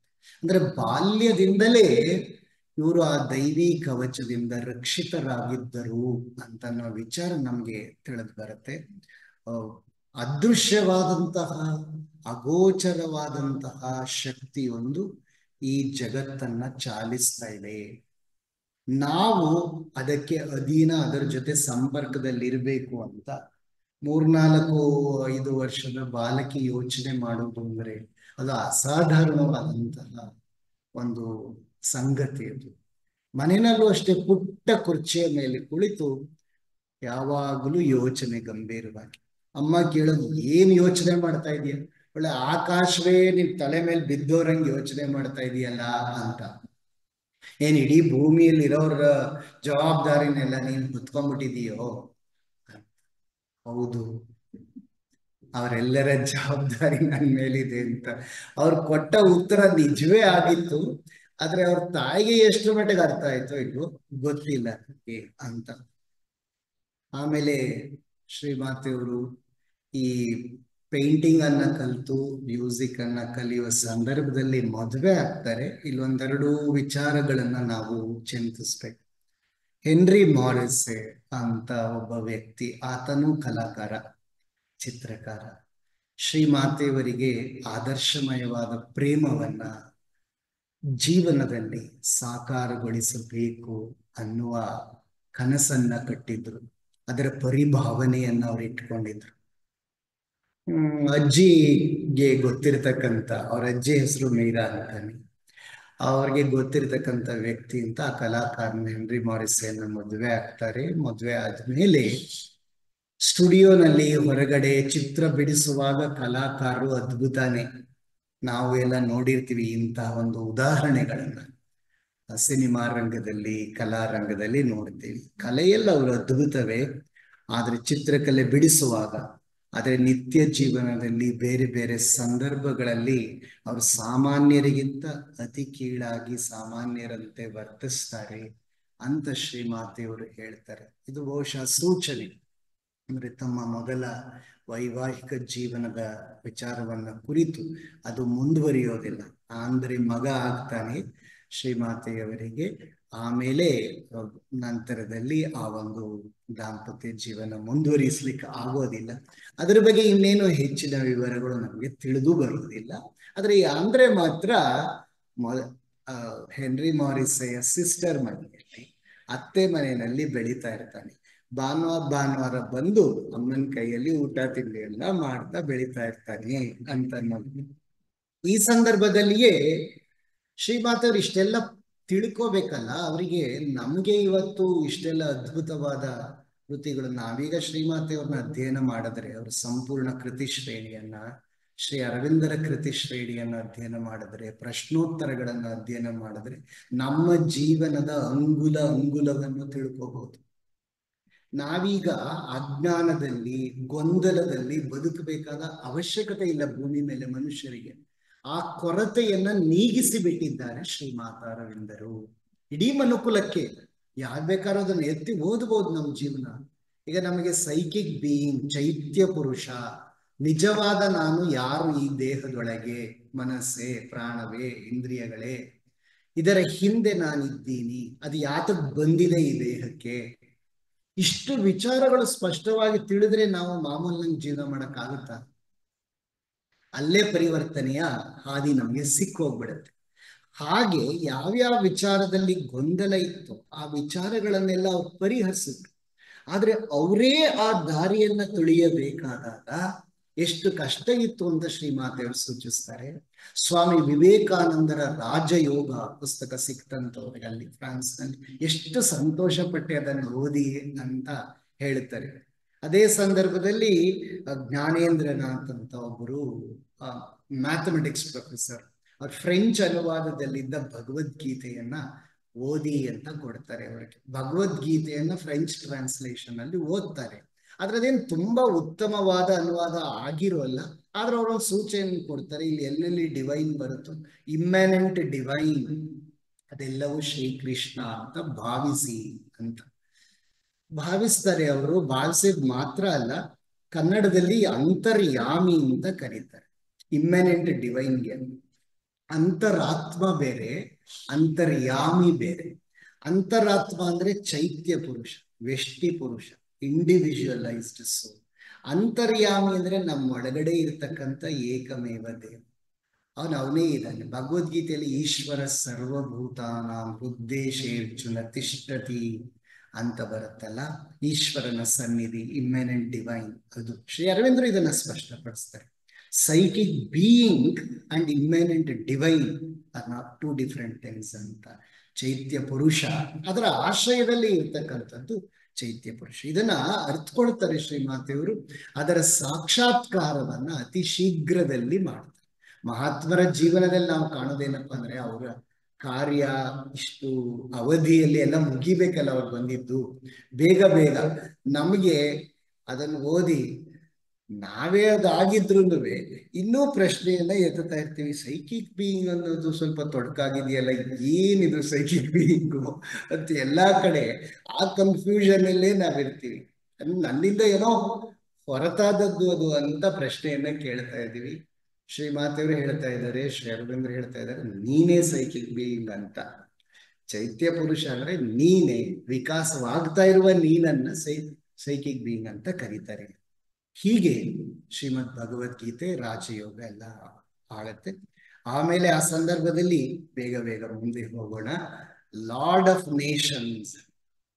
ಶ್ರೀಮಾತೆಯವರ ವಿವಾಹಕ್ಕೂ ಕೂಡ ದೈವಿಕ ಕಾರ್ಯದ ಒಂದು ಉದ್ದೇಶ ಇರುತ್ತೆ ಅಂತ ನಾವು ತಿಳಿದು ಬರುತ್ತೆ. ಪಾಲ್ ರಿಷೆ ಅಂತ ಕರೀತಾರೆ, ರಿಚರ್ಡ್ಸ್ ಅಂತ ಕೂಡ ಕರೀತಾರೆ. ಎರಡು ರೀತಿನಲ್ಲೂ ಅದನ್ನ ಪ್ರೊನೌನ್ಸ್ ಮಾಡೋದು. ಪಾಲ್ ರಿಚರ್ಡ್ಸ್ ಆತ ಟೆನ್ನಿಸ್ ಆಟ ಆಡ್ತಾ ಇದ್ದವನು. ಆ ಟೆನ್ನಿಸ್ ಆಟ ಆಡುವಾಗ ಅವ್ರ ಪರಿಚಯ ಆಗುತ್ತೆ. ಅದ್ಭುತವಾದ ಮೇಧಾವಿ ಆತ. ಆತನಿಗೂ ಕೂಡ ಈ ಅಕಲ್ಟಿಸಮ್, ಗೂಢವಿದ್ಯೆ, ರಹಸ್ಯ ವಿದ್ಯೆ ಇದೆಯಲ್ಲ, ಅದರಲ್ಲಿ ತುಂಬಾ ಆಸಕ್ತಿ ಇರುತ್ತೆ. ಶ್ರೀಮಾತೆಯವರಿಂದ ಅದನ್ನು ಕೇಳಬೇಕು, ತಿಳ್ಕೊಳ್ಬೇಕು ಅಂತ ಅವರಲ್ಲಿ ಸಂವಾದ ಏರ್ಪಡುತ್ತೆ. ಅವರಿಬ್ರು ಮದ್ವೆ ಆಗ್ತಾರೆ. ಮದ್ವೆ ಆಗುವ ಉದ್ದೇಶವನ್ನ ಸ್ಪಷ್ಟಪಡಿಸ್ತಾರೆ ನಂತರ ಶ್ರೀಮಾತೆಯವರು. ಆತ ಪ್ರಮುಖರಾದ 4 ಆಸುರಿ ಶಕ್ತಿಗಳಲ್ಲಿ ಒಬ್ಬ. ಆಸುರಿ ಶಕ್ತಿಯ ಪರಿವರ್ತನೆ ನಾವು ಪುರಾಣಗಳಲ್ಲಿ ಓದೋದು ಸಂಹಾರ. ಈಗ ರಾಮಾಯಣದಲ್ಲಿ ಕೊನೆಗೆ ಶ್ರೀರಾಮನಿಂದ ರಾವಣನ ಸಂಹಾರ ಆಗತ್ತೆ. ಇದು ಸಂಹಾರದ ಕಥೆಯಲ್ಲ, ಪರಿವರ್ತನೆಯಲ್ಲ. ಆ ಪರಿವರ್ತನೆ ಅಂತಕ್ಕಂಥದ್ದು ಕೆಲವೊಮ್ಮೆ ಯಶಸ್ವಿ ಆಗ್ಬೋದು, ಕೆಲವೊಮ್ಮೆ ಅವರು ಒಡಂಬಡದೆ ಇರಬಹುದು. ಇದು ಸಾಧ್ಯ ಇದೆ ಅಂತ ಶ್ರೀಮಾತೆಯವರು ತಮ್ಮ ಜೀವನದುದ್ದಕ್ಕೂ ಅಲ್ಲಿ ಒಂದು ಪ್ರಯತ್ನವನ್ನ ಮಾಡುವ ದೃಶ್ಯ ನಮಗೆ ಕಂಡು ಬರುತ್ತೆ ಈ ಎರಡನೇ ಪತಿಯ ಜೊತೆಯಲ್ಲಿ, ಪಾಲ್ ರಿಚರ್ಡ್ ಜೊತೆಯಲ್ಲಿ. ಈ ಸಂದರ್ಭದಲ್ಲೇನೆ ನಾವು ಇನ್ನೊಂದು ಘಟ್ಟವನ್ನ ಶ್ರೀಮಾತೆಯವರ ಜೀವನದಲ್ಲಿ ನೋಡ್ತೀವಿ. ಅದೇನಪ್ಪಾ ಅಂದ್ರೆ, ಅಲ್ಜೀರಿಯಾದ ಕ್ಲೆಮ್ಕೆನ್ ಅಥವಾ ಕ್ಲೆಮ್ಸೆನ್ ಅಂತ ಕರಿಬಹುದು. ಅಲ್ಲಿ ಮ್ಯಾಕ್ಸ್ಟಿಯಾನ್ ಮತ್ತು ಅಲ್ಬಾ ಇಬ್ಬರು ಗಂಡ ಹೆಂಡತಿಯರಾಗಿರ್ತಾರೆ. ಅವರು ವಿವಾಹವಾಗಿರ್ತಾರೆ. ಅವರಿಬ್ರು ಅಕಲ್ಟಿಸ್ಟ್. ಈ ಅಕಲ್ಟಿಸ್ಟ್ ಅಂದ್ರೆ ಯಾರು ಅಂತಂದ್ರೆ, ಶ್ರೀಮಾತೆಯವರು ಶ್ರೀ ಅರವಿಂದರು ಅದ್ರ ಬಗ್ಗೆ ತುಂಬಾ ಮಾತನಾಡಿದ್ದಾರೆ. ಗೂಢವಿದ್ಯೆ, ರಹಸ್ಯ ವಿದ್ಯೆ ಅಂದ್ರೆ, ಈಗ ನೀವೆಲ್ಲ ನೋಡ್ತೀರಿ, ಆಕಾಶ ನೋಡ್ತೀರಿ, ಇಲ್ಲಿ ಗಾಳಿ ಮಾತ್ರ ಇದೆ ನಿಮ್ಗೆ. ಮೋಡ ಬಿಟ್ರೆ ಗಾಳಿ, ಇದನ್ ಬಿಟ್ರೆ ನಿಮ್ಗೇನು ಕಾಣಿಸೋದಿಲ್ಲ ಅಂತ. ಆದ್ರೆ ಆ ರೀತಿ ಅಲ್ಲ ಅಂತ. ಅಕಲ್ಟ್ ವಿಷನ್ ಅನ್ನೋದು ನಮಗ್ ಬಂದಾಗ ಈ ಒಂದು ವಾತಾವರಣದಲ್ಲಿ ಇದುವರೆಗೆ ಮನುಷ್ಯರು ಯೋಚನೆ ಮಾಡಿಬಿಟ್ಟ ಆಸೆಗಳು, ಬಯಕೆಗಳ ರೂಪಗಳು, ಅವು ಜೊಂಪೆ, ಜೇನುಗೂಡಿನ ಜೊಂಪೆ ತರ ಇರೋದನ್ನ ನೀವು ಕಾಣ್ತೀರಿ ಅಂತ ಹೇಳ್ತಾರೆ. ಅವೆಲ್ಲ ಇವೆ ವಾತಾವರಣದಲ್ಲಿ. ಅವೇನೇ ಮನುಷ್ಯನ ಪ್ರಕೃತಿಯೊಳಗೆ ನುಗ್ಗೋದು. ಅವು ಹೋಗ್ತಾ ಇರ್ತೀವಿ. ಆರೋಗ್ಯ ಇದೆ ಪಕ್ಕದಲ್ಲಿ, ಅಲ್ಲಿ ಪಾಕಶಾಲೆ ಇದೆ, ಇಲ್ಲಿ ಗೋಬಿ ಮಂಚೂರಿ ತಿನ್ನೋಣ, ಅಲ್ಲಿ ಫ್ರೈಡ್ ರೈಸ್ ತಿನ್ನೋಣ. ಈಗ ಎಲ್ರು ಮಾಡಿ ಬಿಟ್ಟಿದ್ದು ನಮ್ಮ ಪ್ರಕೃತಿಯ ಒಳಗೆ ಎಂಟ್ರಾಗುತ್ತೆ. ನಮ್ ಕೈಯಲ್ಲೂ ಅದನ್ನ ಮಾಡಿಸುತ್ತೆ. ಅವುಗಳ ಕೆಲಸನೇ ಅದು, ಮನುಷ್ಯರನ್ನ ತಮ್ಮ ಹಿಡಿತದಲ್ಲಿ ಇಟ್ಟುಕೊಳ್ಳುವುದು. ಗೂಢ ವಿದ್ಯೆ, ಅಕಲ್ಟಿಸಂ ಅಂದ್ರೆ ಈ ಶಕ್ತಿಗಳ ಸ್ವರೂಪ ಲಕ್ಷಣಗಳನ್ನು ಅರಿಯುವುದು ಮತ್ತು ಅವುಗಳ ಮೇಲೆ ಪ್ರಭುತ್ವ ಸಾಧಿಸುವುದು. ಅವುಗಳು ನಮಗೆ ಅಧೀನವಾಗಿರಬೇಕು ಅಂತ. ಅದನ್ನ ಕೆಟ್ಟ ಉದ್ದೇಶಕ್ಕೆ ಬಳಸ್ಕೊಳ್ತಕ್ಕಂಥವ್ರು ಇರ್ತಾರೆ. ಯಾಕೆಂದ್ರೆ ಅವರಲ್ಲಿ ಸ್ವಾರ್ಥ ಲೋಪವಾಗಿರೋಲ್ಲ, ಅವರಿನ್ನೂ ಈಗೋ ಡಾಮಿನೇಷನ್ ನಲ್ಲಿ ಇರ್ತಾರೆ ವಿದ್ಯೆ ಕಲ್ತರು. ಆದ್ರೆ ಶ್ರೀಮಾತೆಯವರ ಜೀವನದಲ್ಲಿ ಈ ಒಂದು ಗೂಢ ವಿದ್ಯೆ ದೈವಕ್ಕೆ ಸಮರ್ಪಣೆಯಾಗೋದನ್ನ, ದೈವಿ ಕಾರ್ಯಕ್ಕೆ ಸಮರ್ಪಣೆಯಾಗೋದನ್ನ ನಾವು ಕಾಣ್ತೀವಿ. ಅಂದ್ರೆ ನಮ್ಮಲ್ಲಿ ಏನೇನು ಸಾಮರ್ಥ್ಯಗಳು ಇರುತ್ತೆ ಅಥವಾ ಬೆಳೆಯುತ್ತೆ, ಇದೆಲ್ಲವೂ ಕೂಡ ದೈವಿ ಯಜ್ಞಕ್ಕೆ ಹವಿಸ್ಸಾಗಿ ಅರ್ಪಣೆಯಾಗಬೇಕು. ಅದನ್ನು ಅರ್ಪಣೆ ಮಾಡಿ ಅವನ ಉದ್ದೇಶಕ್ಕೆ, ಅವನ ಸಂಕಲ್ಪದ ಈಡೇರಿಕೆಗಾಗಿ ಬಳಸುವಂತ. ಅದನ್ನ ನಾವು ಅಲ್ಜೀರಿಯಾದ ಕ್ಲೆಮ್ಸೆನ್, ಅಲ್ಲಿಗೆ ಶ್ರೀಮಾತೆಯವರು ಹೋಗಿ ಕಲಿಯೋದನ್ನ ನೋಡ್ತೀವಿ ಈ ಗೂಢವಿದ್ಯೆ. ಮ್ಯಾಕ್ಸ್ ಥಿಯಾನ್ ಅಂದ್ರೆ ಮಹಾದೇವ ಅಂತ, ಅವನು ತನ್ನಂತಾನೆ ಕರ್ಕೊಂಡ್ಬಿಟ್ಟಿದ್ದ, ನಾನೊಬ್ಬ ದೊಡ್ಡ ಗಾಡ್ ಅಂತ, ಮ್ಯಾಕ್ಸ್ ಥಿಯಾನ್ ಅಂತ. ಅದೇ ತರ ಆಲ್ಮಾ ಅಂತಂದ್ರೆ ಆತ್ಮ, ಆಕೆ ಪ್ರೇಮ ಸ್ವರೂಪಳ. ಈಗ ವೆಲ್ವೆಟಿ ಸಾಫ್ಟ್ನೆಸ್ ಅಂತ ನಾವು ಸೈಕಿಕ್ ಬೀಯಿಂಗ್ ಓದುವಾಗ ಶ್ರೀ ಅರವಿಂದ್ರ ಅದನ್ನ ಬಳಸಿದ್ದಾರೆ. ಅಷ್ಟು ಮೃದುತ್ವ ಇರತ್ತೆ ಪ್ರೇಮದಲ್ಲಿ, ಚೈತ್ಯದ ಪ್ರೇಮದಲ್ಲಿ ಅಂತ ಹೇಳ್ತಾರಲ್ಲ. ಆ ಪ್ರೇಮವನ್ನು ತುಂಬಾ ಹತ್ತಿರದಿಂದ ಮ್ಯಾಕ್ಸ್ ಥಿಯಾನ್ನ ಹೆಂಡತಿ ಆಲ್ಮಾನಲ್ಲಿ ಕಾಣ್ತಾರೆ. ಅದರ ವರ್ಣನೆಯನ್ನ ಮಾಡಿದ್ದಾರೆ. ಅಷ್ಟು ಮೃದು, ಅದು ನವರಾಗಿತ್ತು. ಆಕೆ ಹೊರಗಡೆ ಹೋದ್ರೆ ತೋಟಕ್ಕೆ ಗಿಡ ಮರಗಳು ಹೂವುಗಳೆಲ್ಲ ನಲಿದಾಡ್ತಾ ಇದ್ವು ಆಕೆಯ ಸನ್ನಿಧಿಯಿಂದ ಅಂತ. ಆಮೇಲೆ ಶ್ರೀಮಾತೆಯವರು ಹೊರಗಡೆ ವಾಕ್ ಹೋಗಿ ಬರೋಷ್ಟರಲ್ಲಿ ಲಾಕ್ ಆಗಿರೋ ರೂಮಲ್ಲಿ ಅವರು ತಮ್ಮ ಗೂಢ ವಿದ್ಯೆಯ ಶಕ್ತಿಯಿಂದ ಶ್ರೀಮಾತೆಯವರ ತಲೆದಿಂಬಿನ ಮೇಲೆ ಒಂದು ಹೂವಿನ ಮಾಲೆಯನ್ನ ಇಟ್ಟಿರ್ತಿದ್ರು. ರೂಮ್ ಯಾರು ತೆಗ್ದಿಲ್ಲ, ಒಳಗಡೆ ಹೂ ಮಾಲೆ ಪ್ರತ್ಯಕ್ಷ. ನಮಗೆ ಅನ್ಸುತ್ತೆ ಮ್ಯಾಜಿಕ್ ಅನ್ಸುತ್ತೆ ಇವೆಲ್ಲ, ಆದ್ರೆ ಇದು ವಿದ್ಯೆಗಳ ಮೇಲಿನ ಪ್ರಭುತ್ವ. ಮ್ಯಾಕ್ಸ್ ಥಿಯಾನಲ್ಲೂ ಸಿಡಿಲು ಬಿದ್ರೆ ಕೆಳಗೆ ಅದನ್ನ, ಅದರ ದಿಕ್ಕನ್ನ ತಪ್ಪಿಸಿ ದೂರದಲ್ಲಿ ಅದನ್ನ ಬೀಳುವ ಹಾಗೆ ಮಾಡಬಲ್ಲಷ್ಟು ಶಕ್ತಿ ಆತನಲ್ಲಿ ಇತ್ತು. ಆತ ಯಾರು ಅಂತ ಅರಿತುಕೊಳ್ತಾರೆ ಶ್ರೀಮಾತೆ.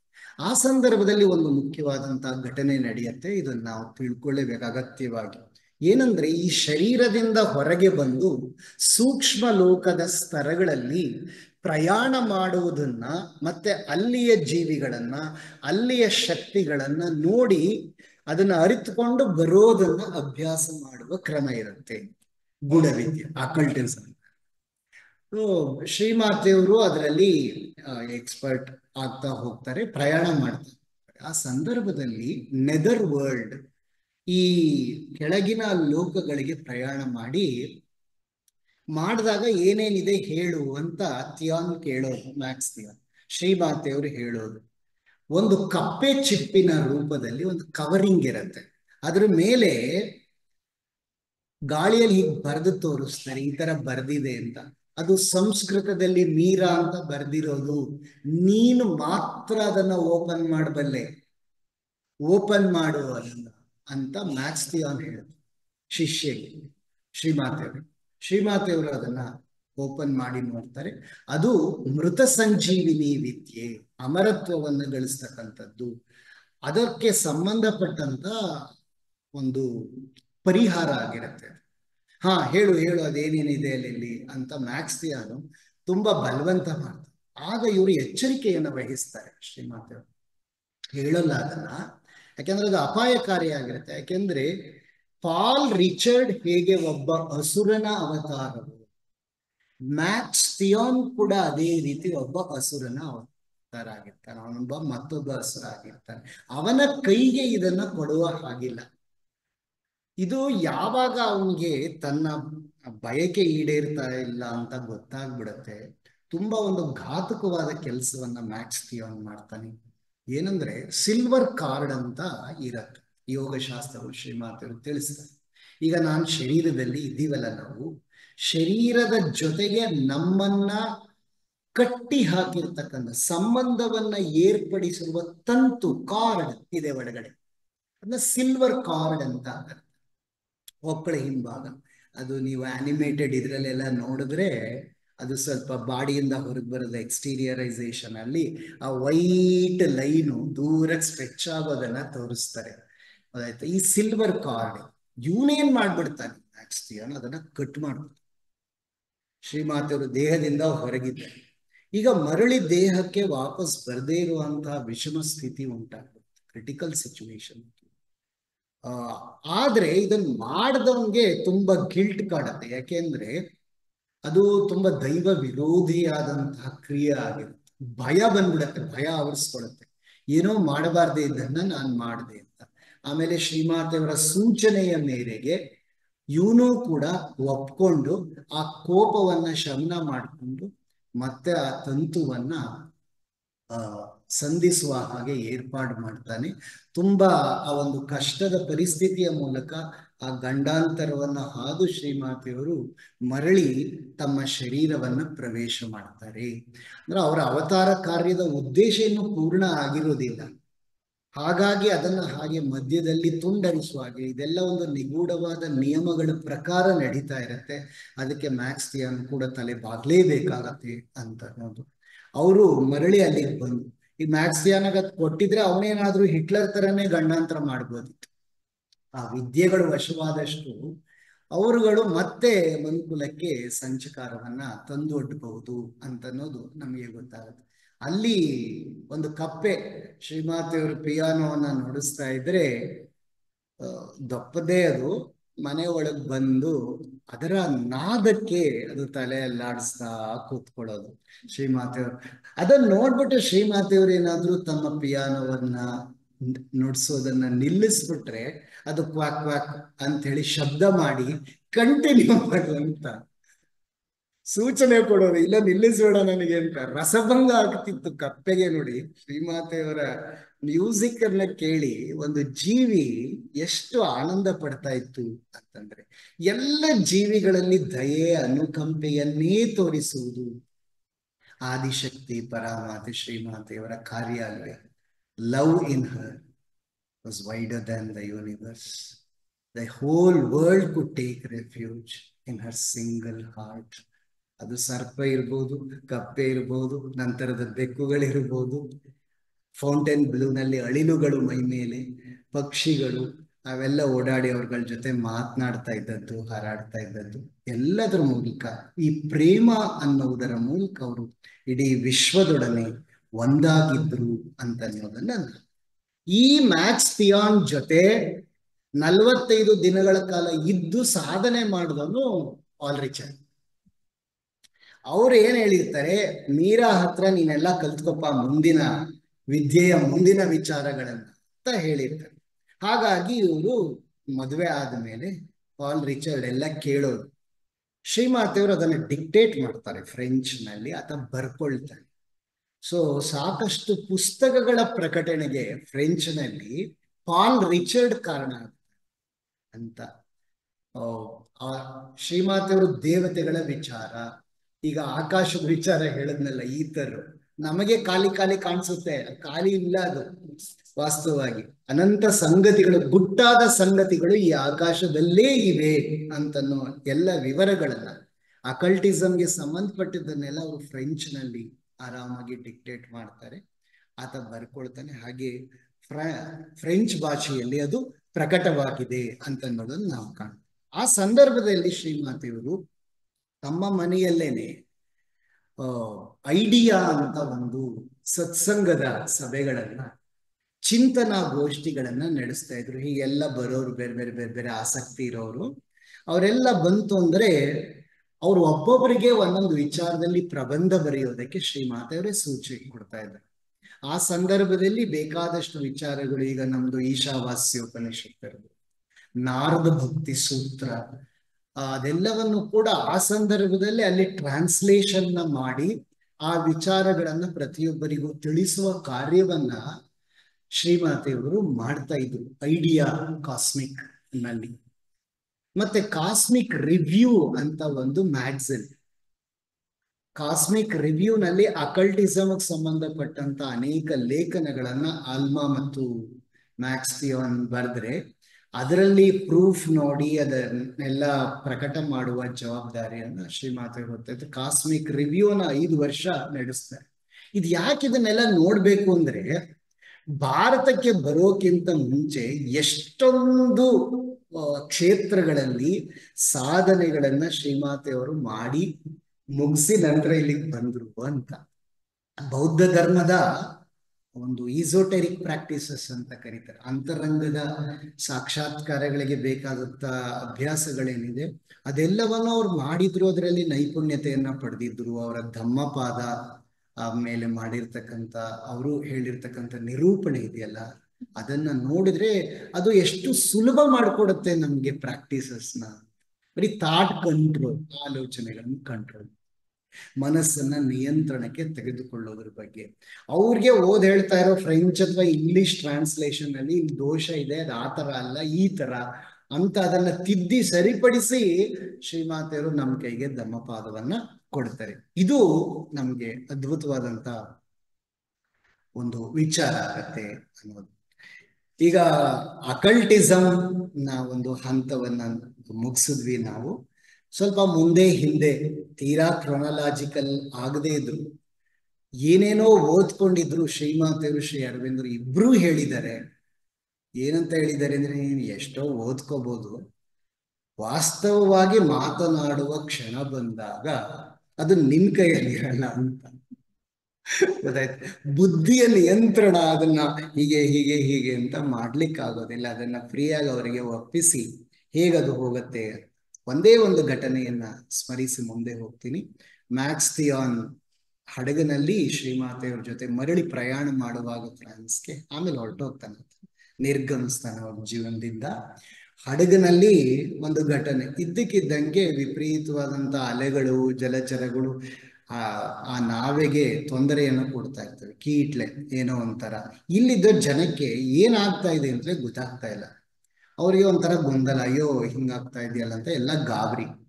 ಇವರಿಬ್ಬರಿದ್ದಾರೆ ಅಲ್ಲಿ ಮಾಸ್ಟರ್ಸ್, ಮ್ಯಾಕ್ಸ್ ಥಿಯಾನ್ ಅಂಡ್ ಕಣ್ಸನ್ನಲ್ಲೇ answer this and address this problem, ಇದಕ್ಕೊಂದು ಪರಿಹಾರ ಸೂಚಿಸು ಅಂತ ಶ್ರೀಮಾತೆಯವರಿಗೆ ಮ್ಯಾಕ್ಸ್ ಥಿಯಾನ್ ಹೇಳ್ತಾರೆ. ಶ್ರೀಮಾತೆಯವರು ಯಾರ ಜೊತೆನೂ ಮಾತಾಡದೆ ತಮ್ಮ ಕೊಠಡಿಗೆ ಬಂದು ತಮ್ಮ ಶರೀರವನ್ನು ಸ್ಟ್ರೆಚ್ ಮಾಡಿ ಶರೀರದಿಂದ ಹೊರಗೆ ಬರ್ತಾರೆ. ಶರೀರವನ್ನು ಅಲ್ಲೇ ಬಿಟ್ಟು ಹೊರಗೆ ಬಂದು ಒಳಗಡೆ ಟ್ರಾವೆಲ್ ಮಾಡ್ತಾರೆ ನೀರಲ್ಲಿ. ಅಲ್ಲಿ ನೋಡಿದ್ರೆ ಈ ಸೂಕ್ಷ್ಮ ಜೀವಿಗಳ ಚೇಷ್ಟೆ ಇದು. ಮನುಷ್ಯರಿಗೆ ಕೀಟ್ಲೆ ಕೊಡೋದ್ರಲ್ಲಿ ಅವಕ್ಕೊಂದು ಆನಂದವಿದೆ. ನಮಗೆ ಹೇಗೆ ಎಂಟರ್ಟೈನ್ಮೆಂಟ್ ಬೇಕು, ನಾವು ಅವ್ರಿಗೆ ಎಂಟರ್ಟೈನ್ಮೆಂಟ್ ಆಗೋಗ್ಬಿಟ್ಟಿದೀವಿ ಅಂತ ಅನ್ನೋದು ಇಲ್ಲಿ ತಿಳಿದು ಬರುತ್ತೆ. ಅಲ್ಲಿ ಹೋಗಿ ಅವುಗಳನ್ನ ಕನ್ವಿನ್ಸ್ ಮಾಡ್ತಾರೆ ಮದರು, ಯಾಕೆ ಈ ರೀತಿ ತೊಂದರೆ ಕೊಡ್ತಾ ಇದ್ದೀವಿ, ಇದರಿಂದ ಏನ್ ಸಿಗತ್ತೆ ನಿಮ್ಗೆ, ದಯವಿಟ್ಟು ಈ ಚೇಷ್ಟೆಗಳನ್ನೆಲ್ಲ ನಿಲ್ಲಿಸ್ಬಿಡಿ ಅಂತ ಹೇಳಿ. ಆಮೇಲೆ ಸ್ವಲ್ಪ ಹೊತ್ತು ಆದ್ಮೇಲೆ ಅವುಗಳು ಒಪ್ಕೊಳ್ತವೆ. ಆ ಜೀವಿಗಳು, ಸೂಕ್ಷ್ಮ ಲೋಕದ ಜೀವಿಗಳು ಒಪ್ಕೊಂಡಾದ್ಮೇಲೆ ಶ್ರೀಮಾತೆಯವ್ರು ಮತ್ತೆ ಶರೀರಕ್ಕೆ ಬಂದು ಮಾಮೂಲು ನಂಗೆ ಏನೂ ಆಗ್ಲೇ ಇಲ್ವೇನೋ ಅನ್ನೋಂಗೆ ಬರ್ತಾರೆ. ಎಲ್ರಿಗೂ ಖುಷಿಯೋ ಖುಷಿ. ಆ ನಾವೇ ಒಳಗೆ ಓಹೋ, ಇದ್ದಕ್ಕಿದ್ದಂಗೆ ಅಪಾಯಗಳು, ಅಲೆಗಳು, ಬಿರುಗಾಳಿ, ಇದು ಯಾವ್ದು ಬಡತನೂ ಇಲ್ಲ, ನಾವೆಲ್ಲ ಸೇಫ್ ಆಗ್ಬಿಟ್ವಪ್ಪ ಅಂತ ಹೇಳಿ ಎಲ್ರೂ ಆನಂದದಿಂದ ಇರ್ತಾರೆ. ಇದೊಂದು ಘಟನೆ ಅಕಲ್ಟಿಸಮ್. ಆಮೇಲೆ ಈ ಪಾಲ್ ರಿಚರ್ಡ್ ರಾಜಕೀಯದಲ್ಲಿ ಆಸಕ್ತಿ ಇದ್ದಂತ ವ್ಯಕ್ತಿ. ಸೊ ರಾಜಕೀಯದ ವಿಚಾರಕ್ಕೋಸ್ಕರವಾಗಿ ಒಬ್ಬ ಕ್ಯಾಂಡಿಡೇಟ್ ನ ಪ್ರಚಾರ ಮಾಡಬೇಕು ಅಂತ ಭಾರತಕ್ಕೆ ಬಂದಿದ್ದದು 1910ರಲ್ಲಿ. ಆ ಕ್ಯಾಂಡಿಡೇಟ್ ಪರವಾಗಿ ಕ್ಯಾನ್ವಾಸ್ ಮಾಡೋಕೆ. ಯಾಕೆ ಅಂದ್ರೆ ಪಾಂಡಿಚೇರಿ ಅನ್ನೋದು ಫ್ರೆಂಚ್ ವಸಾಹತುವಾಗಿತ್ತು, ಕಾಲೋನಿ ಆಗಿತ್ತು ಅಂತ. ಅಲ್ಲಿ ಬಂದಾಗ ಆತ ಕೂಡ ಭಾರತದಲ್ಲಿ ಅನುಭಾವಿಗಳನ್ನ, ದಾರ್ಶನಿಕರನ್ನ ಹುಡುಕ್ತಾ ಇರ್ತಾನೆ, ಕೆಲವು ವಿಚಾರಗಳ ತಿಳ್ಕೋಬೇಕು ಅಂತ. ಶ್ರೀ ಅರವಿಂದರ್ನ ಮೀಟ್ ಮಾಡ್ತಾನೆ ಆತ, ಪಾಲ್ ರಿಚರ್ಡ್. ಅದು ಸ್ಟಾರ್ ಆಫ್ ಡೇವಿಡ್ ಅಂತ ಒಂದು ಕಮಲದ ಹೂವಿನ ಸಾಂಕೇತಿಕತೆ ಏನು ಅಧ್ಯಾತ್ಮದಲ್ಲಿ ಅಂತ ಕೇಳ್ತಾರೆ. ಶ್ರೀ ಅರವಿಂದ್ರ ಅದಕ್ಕೆ ಹೇಳ್ತಾರೆ, ಜೀವಾತ್ಮ ಸಂಪೂರ್ಣವಾಗಿ ತನ್ನನ್ನ ತಾನು ದೈವೀ ಪ್ರಜ್ಞೆಗೆ ತೆರೆದುಕೊಂಡಿರೋದನ್ನ, ಸಮರ್ಪಣೆ, ಶರಣಾಗತಿಯನ್ನ ಅದು ಸೂಚಿಸುತ್ತದೆ ಅಂತ ಹೇಳಿ ಆತನ ಸಂಶಯವನ್ನು ಪರಿಹಾರ ಮಾಡ್ತಾನೆ. ತುಂಬಾ ಪ್ರಭಾವಕ್ಕೊಳಗಾಗ್ಬಿಡ್ತಾನೆ ಪಾಲ್ ರಿಚರ್ಡ್. ಶ್ರೀ ಅರವಿಂದರ ಪ್ರಭಾವಕ್ಕೆ, ಅವರ ವ್ಯಕ್ತಿತ್ವವನ್ನು ನೋಡಿ ಇಡೀ ವರ್ಲ್ಡ್ ಅಲ್ಲಿ ಇವರು ಸಾಕ್ಷಾತ್ ಶಿವನ ಸ್ವರೂಪದ ಡಿಕ್ಲೇರ್ ಬೇರೆ ಮಾಡ್ಬಿಡ್ತಾರೆ. ಅದ್ರ ಮೇಲೆ ಸ್ಟೇಟ್ಮೆಂಟ್ ಎಲ್ಲ ಕೊಟ್ಟು ಪ್ಯಾರಾಗ್ರಾಫ್ ಬರೆದು ಅವ್ರ ಕಾಲು ಬಿದ್ದು ಶ್ರೀ ಅರವಿಂದರಿಂದ ಆಶೀರ್ವಾದ ರೂಪದಲ್ಲಿ ಒಂದು ಫೋಟೋನು ತಗೊಂಡ್ಬಿಡ್ತಾನೆ. ಆದ್ರೆ ಆ ಫೋಟೋ ಪೊಲಿಟಿಕಲ್ ಆಕ್ಟಿವ್ ಇದರಲ್ಲಿ ಶ್ರೀ ಅರವಿಂದರು ವರ್ಕ್ ಮಾಡ್ತಾ ಇದ್ರಲ್ಲ, ರೆವಲ್ಯೂಷನರಿ ಆಗಿ, ಆಗಿನ ಕಾಲದ ಫೋಟೋ. ಅದನ್ನ ತಗೊಂಡು ವಾಪಸ್ ಫ್ರಾನ್ಸ್ ಹೋಗಿ ಶ್ರೀಮಾತೆಯವರಿಗೆ ಹಿಂಗೆ ಭೇಟಿ ಮಾಡಿದ್ದೆ ಭಾರತದಲ್ಲಿ. ಅದನ್ನ ಅವ್ರು ನೋಡ್ತಾರೆ, ಅವಾಗೇನೋ ಅವ್ರಿಗೆ ಇಂಪ್ರೆಸ್ ಆಗುದಿಲ್ಲ. ಯಾಕೆಂದ್ರೆ ಅದಕ್ಕೆ ಮುಂಚೆ ಬಾಲ್ಯದಲ್ಲಿ ಉದ್ದಕ್ಕೂ ಶ್ರೀಮಾತೆಯವರಿಗೆ ಸ್ವಪ್ನದಲ್ಲಿ ನಿದ್ರೆ ಹೋದಾಗ ಬೇಕಾದಷ್ಟು ಜನ ಆಧ್ಯಾತ್ಮಿಕ ಗುರುಗಳು ಬೇರೆ ಬೇರೆ ಕ್ಷೇತ್ರದ ವಿದ್ಯೆಯ ಬೋಧನೆಯನ್ನ ಮಾಡ್ತಿರ್ತಾರೆ ಮದರ್. ಅದರಲ್ಲಿ ಒಬ್ಬರ ಜೊತೆ ಮಾತ್ರ ಸ್ಪಿರಿಚುವಲ್ ಅಂಡ್ ಸೈಕಿಕ್, ಆಧ್ಯಾತ್ಮಿಕ ಮತ್ತು ಚೈತ್ಯಿಕ ಸಂಬಂಧ ತುಂಬಾ ಘನೀಕೃತವಾಗಿ ನಿಕಟವಾಯಿತು ಅಂತ ಶ್ರೀಮಾತೆಯವರು ಹೇಳ್ತಾರೆ. ಇವರು ಗೊತ್ತಿಲ್ಲ ಆತ ಯಾರು ಅಂತ, ಆದ್ರೆ ಅವರನ್ನ ಗುರುವನ್ನ ಶ್ರೀಕೃಷ್ಣ ಅಂತ ಕರೆದು, ಶ್ರೀಮಾತರು ಈತ ಶ್ರೀಕೃಷ್ಣ ಅವರ ಪಾಲಿಗೆ ಅಲ್ಲಿ ಅಂತ. ಇದು ಕಾಲಘಟ್ಟದಲ್ಲಿ ಮುಂದೆ ನಡೆಯೋದನ್ನ, ಅವರ ರೂಪ ಇತ್ತಲ್ಲ ಶ್ರೀ ಅರವಿಂದರ ರೂಪ, ಅವರು ಧೋತಿ ಉಟ್ಕೊಂಡಿತ್ತು. ಶ್ರೀ ಅರವಿಂದರು ಅವಾಗ ಧೋತಿ ಉಡ್ತಾ ಇರ್ಲಿಲ್ಲ. ಮದರು ಇದನ್ನ ನೋಡಿದಾಗ, ಅಂದ್ರೆ ಟೈಮ್ ಬಗ್ಗೆನೂ ಕೂಡ ನಮ್ಗೆ ಒಂದು ಐಡಿಯಾ ಬರ್ತಿದ್ರಲ್ಲಿ. ಏನಂದ್ರೆ ಫ್ಯೂಚರ್ ಅನ್ನೋದು ಕೂಡ ಭಗವತ್ ಪ್ರಜ್ಞೆಯಲ್ಲಿ ಹೇಗೆ ದಾಖಲಾಗಿರತ್ತೆ, ಭವಿಷ್ಯ ಅನ್ನೋದು ಕೂಡ, ಯಾಕಂದ್ರೆ ಅದನ್ನ ನೋಡಿದ್ರು ಅವರು. ಸೊ ಪಾಲ್ ರಿಚರ್ಡ್ ಬಂದು ಹೇಳಿ, ನೆಕ್ಸ್ಟ್ ಎಲೆಕ್ಷನ್ 4 ವರ್ಷ ಕಳೆದು ನೆಕ್ಸ್ಟ್ ಎಲೆಕ್ಷನ್ ಬರ್ತೀನಿ, ಆ ಟೈಮಲ್ಲಿ ನಿಮ್ಮನ್ನು ಭೇಟಿ ಮಾಡ್ತೀನಿ ಅಂತ ಹೇಳ್ಬಿಡ್ತಾರೆ. 1914 ಬಹಳ ಮುಖ್ಯವಾದ ವರ್ಷ ಅಲ್ವೇ ನಮ್ಗೆಲ್ಲ. ಇಡೀ ಜಗತ್ತಿನ ಸಮೀಕರಣವೇ ಬದಲಾದಂತಹ ವರ್ಷ. ಶ್ರೀ ಅರವಿಂದರು ಪಾಂಡಿಚೇರಿಯಲ್ಲಿ ನೆಲೆ ನಿಂತಿದ್ದಾರೆ. ಶ್ರೀಮಾತೆಯವರು ಬಂದರು ಕಾಗಮಾರು ಹಡಗಿನಲ್ಲಿ. ದಂಪತಿಗಳಿಬ್ಬರು ಬರ್ತಾರೆ, ಶ್ರೀಲಂಕಾವನ್ನ ತಲುಪ್ತಾರೆ. ಅಲ್ಲೊಬ್ಬ ಧರ್ಮಪಾಲ ಅಂತ ಬೌದ್ಧ ಭಿಕ್ಷುವಿನೊಡನೆ ಸಂವಾದವನ್ನು ಮಾಡಿ ರಾಮೇಶ್ವರಂ ಮೂಲಕವಾಗಿ ಪಾಂಡಿಚೇರಿಗೆ ಬರ್ತಾರೆ. ಪಾಂಡಿಚೇರಿಗೆ ಬಂದಾಗ ಫಸ್ಟ್ ಮೀಟಿಂಗ್ ನಲ್ಲಿ ನಮಗೆ ತಿಳಿದು ಬರುತ್ತೆ ಜೀವನ ಚರಿತ್ರೆಯಿಂದ, ಮದರ್ ಒಬ್ರೇ ಹೋಗಿದ್ದಲ್ಲಿ. ಫಸ್ಟ್ ಮೀಟಿಂಗ್ ಶ್ರೀ ಅರವಿಂದ್ ಯಾರಿದ್ದಾರೆ ಅಲ್ಲಿ? ಚೆನ್ನಾಗಿ ಮಿಂದು ಮಡಿಯುಟ್ಟ ಶ್ರೀ ಅರವಿಂದರು ನಿಂತಿದ್ದಾರೆ. ಭವ್ಯವಾದ ಪುರುಷ ಅಲ್ಲಿ. ಮಧ್ಯಾಹ್ನ 3:30 ಸಮಯ. ಮಾತೆಯವರು ಕೇಳ್ತಾರೆ, ಯಾರೊಬ್ಬ ದಾರಿ ಹೋಗ್ಕನ್ನ, ಎಲ್ಲಿಗೆ ಹೋಗ್ಬೇಕು ಶ್ರೀ ಅರವಿಂದರ್ ನೋಡೋದಿಕ್ಕೆ ಅಂತ. ಆತ ದಾರಿ ತೋರಿಸ್ತಾನೆ.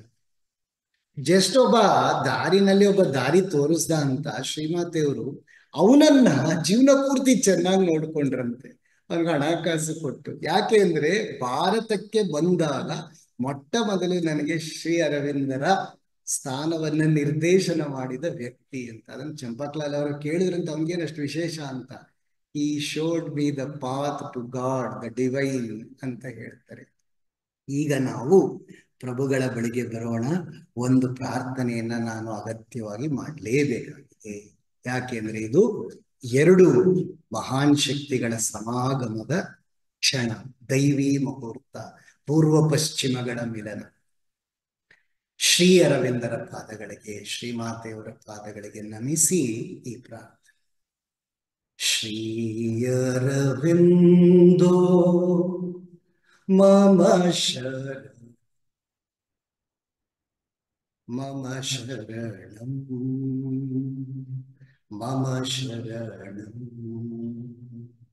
ಶ್ರೀ ಅರವಿಂದೋ ಮಮ ಶರಣಂ ಮಮ ಶರಣಂ ಮಮ ಶರಣಂ. ಭವ ಭಗವಾನ್ ಭವ ಭಾಗ್ಯ ವಿಧಾತ, ಭವ ಭಗವಾನ್ ಭವ ಭಾಗ್ಯ ವಿಧಾತ, ಚಿದಾನಂದಮಯ ಜೀವನದಾತ, ಚಿದಾನಂದಮಯ ಜೀವನದಾತ, ಕಲ್ಯಾಣಾನಾಂ ಕರಣಂ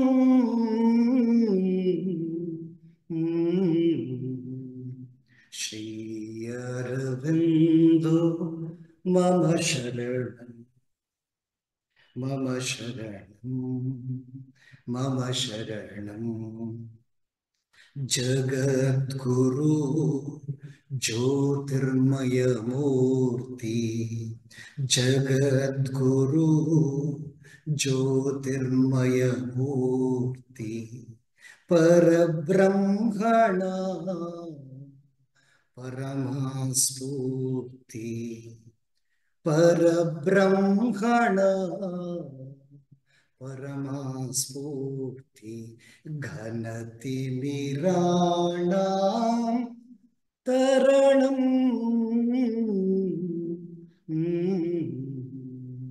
ಶ್ರೀ ಅರವಿಂದೋ ಮಮ ಶರಣಂ ಮಮ ಶರಣಂ ಮಮ ಶರಣಂ ಯೋಗೇಂದ್ರೋ ಯೋಗೇಂದ್ರ ಯೋಗೇಂದ್ರ ಯೋಗೇಂದ್ರೋ ಯೋಗೇಂದ್ರ ಯೋಗೇಂದ್ರ ನರನಾರಾಯಣ ರೂಪವುಪೇಂದ್ರ ನರನಾರಾಯಣ ರೂಪವುಪೇಂದ್ರ ಪ್ರಣತಾನಾಂ ಉದ್ಧರಣಂ ಶ್ರೀ ಅರವಿಂದೋ ಮಮ ಶರಣಂ ಮಮ ಶರಣಂ ಮಮ ಶರಣಂ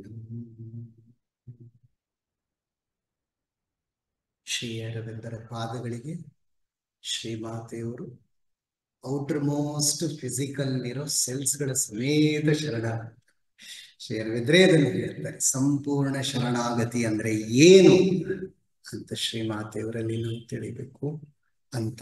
ಪೂರ್ಣ ಶರಣ ಶ್ರೀಮಾತೆಯವರ ಇದ್ದಂತ ಪರಾಶಕ್ತಿ ಇದಕ್ಕೆ ಶ್ರೀ ಅರವಿಂದರು ಸಂಪೂರ್ಣವಾಗಿ ಶರಣ. ಅಲ್ಲಿಂದ ಆಚೆಗೆ ನಡೆದಂತಹ ಎಲ್ಲ ಘಟನೆಗಳು ಕೂಡ ಶಿವಶಕ್ತಿಯರ ಸಂಗಮದ ಒಂದು ಕಾರ್ಯಗಳು. ಅಲ್ಲಿಂದ ಆಚೆಗೆ ಶ್ರೀ ಅರವಿಂದರು ಏನೇನ್ ಸಿದ್ಧ ಮಾಡಿದ್ರು ಅವೆಲ್ಲವೂ ಶ್ರೀ ಮಾತೆಯವರ ಮೂಲಕ ಮೂರ್ತಗೊಂಡು ಶ್ರೀ ಅರವಿಂದ ಆಶ್ರಮ 1920ರಲ್ಲಿ ಶ್ರೀ ಮಾತೆಯವರು ಬಂದು ನೆಲೆಸಿದ ಮೇಲೆ ಆಶ್ರಮ ರೂಪುಗೊಳ್ಳತ್ತೆ. ಅದರ ಜವಾಬ್ದಾರಿಯನ್ನ ಶ್ರೀ ಮಾತೆಯವರು ವಹಿಸಿ ನಿಶ್ಚಿಂತರಾಗಿ ಶ್ರೀ ಅರವಿಂದರು ಸುಪ್ರಮಾನಸ ಯೋಗದಲ್ಲಿ ಅದಕ್ಕೆ ಪೂರ್ವಭಾವಿಯಾಗಿ ಅಧಿಮಾನಸ ಯೋಗದಲ್ಲಿ ತೊಡಗುತ್ತಾರೆ. ಅದರ ಒಂದೊಂದು ವಿವರಗಳು ತುಂಬಾ ಇದೆ. ಉದಾಹರಣೆಗೆ ಜಾಗತಿಕ ಯುದ್ಧ ಸೆಕೆಂಡ್ ವರ್ಲ್ಡ್ ವಾರ್ ಒಂದನ್ನೇ ತೆಗೆದುಕೊಂಡ್ರೆ ತುಂಬಾ ವಿವರಗಳಲ್ಲಿದೆ. ಶ್ರೀಮಾತೆಯವರು ಹೇಗೆ ಕಾರ್ಯ ಮಾಡಿದ್ರು, ಶ್ರೀ ಅರವಿಂದರು ಯಾವ ರೀತಿ ಕಾರ್ಯ ಮಾಡಿದ್ರು, ಇಂಗ್ಲೆಂಡ್ ಮತ್ತು ಫ್ರಾನ್ಸ್ ಅವುಗಳ ಕೈಗಳನ್ನು ಹೇಗೆ ಬಲಪಡಿಸಿದ್ರು, ಚರ್ಚಿಲ್ ಹೇಗೆ ವಿಜೇತನಾಗೋಕ್ ಸಾಧ್ಯ ಆಯಿತು, ಹಿಟ್ಲರನ್ನ ಹೇಗೆ ಹಿಮ್ಮೆಟ್ಟಿಸಿದ್ರು, ಕಡೆಗೆ ಅವನು ಸಂಪೂರ್ಣವಾಗಿ ಸ್ಥಿಮಿತತೆಯನ್ನು ಕಳ್ಕೊಂಡು ಆತ್ಮಹತ್ಯೆಯನ್ನು ಮಾಡಿಕೊಂಡ, ಒಬ್ಬ ಅಸುರನ ಕೈಗೊಂಬೆಯಾಗಿದ್ದ. ಎಲ್ಲ ಭಯಂಕರ ವಿಚಾರಗಳು ಇತಿಹಾಸದ ಪುಸ್ತಕದಲ್ಲಿ ಬರೋದಿಲ್ಲ. ಶ್ರೀಮಾತಾ ಅರವಿಂದರ ವಾಣಿಯಲ್ಲಿ ಅವರು ತಿಳಿಸ್ಕೊಟ್ಟಿರ್ತಕ್ಕಂಥ ಸಂಗತಿಗಳಲ್ಲಿ ನಮಗೆ ಗೊತ್ತಾಗುತ್ತೆ. ಒಂದು ಮಾತ್ರ ಸ್ಪಷ್ಟ ಆಗತ್ತೆ, love in Har was wider than the universe. The whole world could take refuge in her single heart ಅಂತ. ಹೀಗೆ ಕಾರ್ಯ ಮಾಡಿದ 1950ರಲ್ಲಿ ಡಿಸೆಂಬರ್ 5 ಶ್ರೀ ಅರವಿಂದರ ಮಹಾಸಮಾಧಿಯ ನಂತರ ಶ್ರೀ ಅರವಿಂದರು ಮತ್ತೆ ಶ್ರೀಮಾತೆಯವರಲ್ಲಿ ಒಂದಾಗ್ತಾರೆ. ಯಾಕೆಂದ್ರೆ ಸಂಪೂರ್ಣವಾದ ಕಾರ್ಯ ಶ್ರೀಮಾತೆಯವರ ಶರೀರದಲ್ಲಿ ಪೂರ್ಣಗೊಳ್ಳಬೇಕಾದಂತಹ ದೈವಿ ಉದ್ದೇಶ ಇರುತ್ತೆ. ಅದಕ್ಕಾಗಿಯೇ ಅವ್ರ ದೇಹ ರೂಪುಗೊಂಡಿರುತ್ತೆ. ಹಾಗೆ ಮಾಡಿ ಶ್ರೀಮಾತೆಯವರು 1956ರಲ್ಲಿ ಫೆಬ್ರವರಿ 29 ಗೋಲ್ಡನ್ ಡೇ ಈ ಎಲ್ಲ ದಿನಗಳನ್ನ ನಾವು ವಿಶೇಷವಾಗಿ ಆಚರಿಸ್ತೀವಿ, ಸ್ಮರಿಸ್ತೀವಿ. ಹೀಗೆ ಮಾಡದಂತ ಶ್ರೀಮಾತೆಯವರು ಅದಾದ್ಮೇಲೆ ಶ್ರೀ ಅರವಿಂದರ ಕೆಲಸವನ್ನು ಮಾಡೋದಕ್ಕೋಸ್ಕರನೇ ನಾನು ಇಲ್ಲಿದ್ದೀನಿ ಅಂತ ಹೇಳಿ 1973ರವರೆಗೂ ಕೂಡ ಜೀವಕೋಶಗಳ ಒಳಗೆ the mind of the cells, cellular consciousness, ಜೀವಕೋಶಗಳ ಪ್ರಜ್ಞೆಯಲ್ಲಿ, ಈಗ ನಮ್ಗೆ ಮನಸ್ಸು ಪ್ರಾಣ ಇದೆಯಲ್ಲ ಒಳಗೆ, ಅದನ್ನ ಪೂರ್ಣ ತೆಗೆದುಬಿಟ್ಟು ಜೀವಕೋಶಗಳ ಗುಪ್ಪೆ ಉಳಿಯತ್ತಲ್ಲ, ಅದರ ಒಳಗಡೆ ಮಂತ್ರವನ್ನ ಇಳಿಸಿ ದೈವವನ್ನ ಪ್ರಕಟ ಮಾಡುವ ಅದ್ಭುತವಾದ ವಿವರಣೆ ನಮ್ಗೆ ದೊರಕತ್ತೆ. ಅದನ್ನೆಲ್ಲ ಓದಿದಾಗ ಹಾಗೆ ಮಾಡಿ ನಮ್ ಜೊತೆಗೆ ಇರಬೇಕು ಅಂತ ಶ್ರೀಮಾತೆಯವರು ತೀರ್ಮಾನ ಮಾಡಿ ಆ ಶರೀರವನ್ನ ಬಿಡ್ತಾರೆ. ಅವರು ನಮ್ಮನ್ನ ಬಿಟ್ಟಿಲ್ಲ, ಆಯ್ತೆ. ಆ ಶರೀರದಲ್ಲಿ ಏನೇನ್ ಕೆಲಸ ಮಾಡ್ಬೇಕು ಮಾಡಿ ಪೂರೈಸಿ ಇದ್ದಾರೆ. ಸಮಯ ಅರಿವು ನನ್ಗೆ ಆಗ್ಲಿಲ್ಲ, ಲಾಸ್ಟ್ ಅಲ್ಲೆಲ್ಲ ಇಟ್ಕೊಂಡಿದ್ದೀನಿ. ಆದ್ರೆ ಒಂದೇ ಒಂದು ಮಗುವಿನ ಪ್ರಶ್ನೆ ಪಾಂಡಿಚೇರಿಯಲ್ಲಿ ಮಗು ಹೀಗೆ ಕೇಳಿದೆ, ಅದರೊಂದಿಗೆ ಇದಕ್ಕೆ ಉಪಸಂಹಾರ ಮಾಡೋಣ. ಶ್ರೀಮಾತೆಯವ್ರನ್ನ ಅವರು ಸಾಧಕರು ಅಥವಾ ಮಗುನ ಕೇಳ್ತಾ ಇದ್ದಾರೆ, why did you come like us? ನೀವ್ ಯಾಕೆ ನಮ್ಮ ಹಾಗೆ ರೂಪ ಧರಿಸಿ ಬಂದಿದ್ದೀರಾ? Why did you not come as you truly are, transcendental ಪರಾಮಾತೆ ಅವರ ಹಂಗೆ ಬಂದ್ಬಿಟ್ಟಿದ್ರಿ, ಬರ್ಬೋದಿತ್ತಲ್ಲ ಅಂತ. ಎಷ್ಟು ಚೆನ್ನಾಗಿದೆ ನೋಡಿ ಈ ಪ್ರಶ್ನೆ, ಉತ್ತರ ಅದಕ್ಕಿಂತ ಚೆನ್ನಾಗಿದೆ. ಶ್ರೀಮಾತವ್ರು ಹೇಳ್ತಾರೆ, because if I did not come like you, I could never be close to you and I would not be able to tell you, become what I am. ಪೂರ್ಣ ಯೋಗದ ಸಾಧನೆ, ಶ್ರೀಮಾತೆಯವರ ಸಾಧನೆ ಯಾಕೆ, ಶ್ರೀಮಾತಾ ಯೋಗ ಅದು ಯಾಕೆ ಅಂದ್ರೆ ನಮ್ಮ ಸಾಧನೆಯಲ್ಲಿ ನಾವು ಶ್ರೀಮಾತೆಯವ್ರ ಜೊತೆ ಒಂದಾಗ್ಬೇಕು. Complete identification with the dynamic consciousness of the Mother ಅಂತ ಶರಣ. ಅದ್ರ ಜೊತೆ ಒಂದಾಗದೇನು ಸಾಧಾರಣವಾದ ವಿಚಾರವೇ. ಎಷ್ಟು ಮಟ್ಟಿಗೆ ನಮ್ಮ ಪ್ರಕೃತಿ ಪರಿಶುದ್ಧವಾಗಬೇಕು, ಸಿದ್ಧವಾಗಬೇಕು. ಆದ್ರೆ ತಾಯಿಯವರು ತಲೆ ಬಾದ್ರೆ ಅದನ್ನ ಅವರು ಮಾಡಿಕೊಡ್ತಾರೆ. ಮಾಡಿ ಅವ್ರ ಜೊತೆ ಒಂದಾದಾಗ್ಲೂ ಅವ್ರ ಮೇಲೆ ಇರ್ತಾರೆ. ಅವರ ಪರತ್ವ ಇದೆಯಲ್ಲ, ಟ್ರಾನ್ಸೆಂಡೆಂಟಲ್ ಸ್ಟೇಟ್, ನಿತ್ಯ ಸ್ಥಿತಿ, ಅದಕ್ಕೆ ಚ್ಯುತಿ ಇರೋದಿಲ್ಲ. ನಾವು ಏರ್ತಾ ಏರ್ತಾ ಹೋಗ್ತೇವೆ, ಅವರು ನಮ್ಮನ್ನ ಕೈ ಹಿಡಿದು ನಡೆಸ್ತಾ ಹೋಗ್ತಾರೆ. ನಮಗೆ ದಾರಿ ತೋರುವುದಕ್ಕೋಸ್ಕರ, ಮಾರ್ಗದರ್ಶನ ಮಾಡುವುದಕ್ಕೋಸ್ಕರ ಶ್ರೀಮಾತೆಯವರು ಬಂದು ನಮ್ಮ ಕೈ ಹಿಡಿದಿದ್ದಾರೆ, ನಮ್ಮ ಹೃದಯದಲ್ಲಿ ನೆಲೆಸಿದ್ದಾರೆ. ಇಲ್ಲಿ ಒಂದು ಮುಖ್ಯವಾದ ವಿಚಾರ, ಎಕ್ಸ್ಕ್ಲೂಸಿವ್ ಓಪನಿಂಗ್ ಅಂತ ಒಂದು ಫ್ರೇಸ್ ಬರುತ್ತೆ. ನಾವು ಎಲ್ಲಾ ಪ್ರಭಾವಗಳಿಗೆ ನಮ್ಮನ್ನ ತೆರೆಕೊಳ್ಬಾರ್ದು. ಎಕ್ಸ್ಕ್ಲೂಸಿವ್ ಓಪನ್ ಶ್ರೀಮಾತೆಯವರಿಗೇ ದೀರ್ಘ ಹಾಕ್ಬೇಕು, ಶ್ರೀ ಅರವಿಂದರಿಗೇ ತೆರೆಕೊಳ್ಬೇಕು. ಇದು ಏನೋ ಒಂದು ಹವ್ಯಾಸದ ಪ್ರಶ್ನೆ ಅಲ್ಲ, ಯೋಗ ಸಾಧನೆ ಅಂತಂದ್ರೆ. ಆಗ್ಲೇ ನಮ್ಗೆ ಪ್ರಗತಿ ಅನ್ನೋದು ಅನುಭವಕ್ಕೆ ಬರುತ್ತೆ. ಓಹೋ, ಶ್ರೀಮಾತೆಯವರು ನನ್ನ ಕೈ ಹಿಡಿದು ನಡೆಸ್ತಾ ಇದ್ದಾರೆ. ಆದಷ್ಟು ನಮ್ಮ ಮನಸ್ಸಿನಲ್ಲಿ ಇರ್ತಕ್ಕಂಥ ವಿಕ್ಷಿಪ್ತವಾದ ಬೇರೆ ಬೇರೆ ಸಂಗತಿಗಳು, ವಿಚಾರಗಳನ್ನೆಲ್ಲ ದೂರ ಮಾಡಿ ನಾವು ಶ್ರೀಮಾತೆಯವರ ಪ್ರೇಮಕ್ಕೆ ನಮ್ಮ ಹೃದಯವನ್ನ, ನಮ್ಮ ಮನಸ್ಸನ್ನ ತೆಗೆದಿಡಬೇಕು. ದಿವ್ಯ ಪ್ರೇಮ ಅನ್ನೋದು ಮಾನವ ಸ್ತರವನ್ನು ಮೀರಿದ್ದು. ಅದು ಪ್ರಕಟವಾಗುವುದಕ್ಕೆ ನಮ್ಮ ಮೂಲಕ ಅವಕಾಶ ಮಾಡಿಕೊಡಬೇಕು. ಇದು ಸಮಷ್ಟಿ ಯೋಗ. ನಮ್ಮೆಲ್ಲರ ಒಳಗೆ ಒಬ್ಬರೇ ಶ್ರೀಮಾತೆ ಇದ್ದಾರೆ ಅನ್ನೋದನ್ನು ನಾವು ಸುಲಭವಾಗಿ ತಿಳ್ಕೊಬಹುದು. ಬೇರೆ ಬೇರೆಯವರಿಲ್ಲ, ಒಬ್ಬರೇ ಶ್ರೀಮಾತೆ ನಮ್ಮನ್ನ ನಮ್ಮ ಸ್ವಭಾವಕ್ಕೆ ಅನುಸಾರವಾಗಿ ನಡೆಸ್ತಾರೆ. ಯಾಕೆ ಅಂತಂದ್ರೆ ನನ್ನ ಸ್ವಧರ್ಮ ಬೇರೆ ಇರುತ್ತೆ, ನನ್ನ ಸ್ವಭಾವ ಬೇರೆ ಇರುತ್ತೆ. ಹಾಗೆ ಒಬ್ಬೊಬ್ಬರ ಸಾಧಕರಲ್ಲೂ ಸ್ವಭಾವ ಸ್ವಧರ್ಮಗಳು ಬೇರೆ ಇರುತ್ತೆ. ಅದು ಶ್ರೀಮಾತಾ ಅರವಿಂದರಿಗೆ ಗೊತ್ತಿರುತ್ತೆ, ಗುರು ಸದೃಶರಾದವರಿಗೆ ಗೊತ್ತಿರುತ್ತೆ.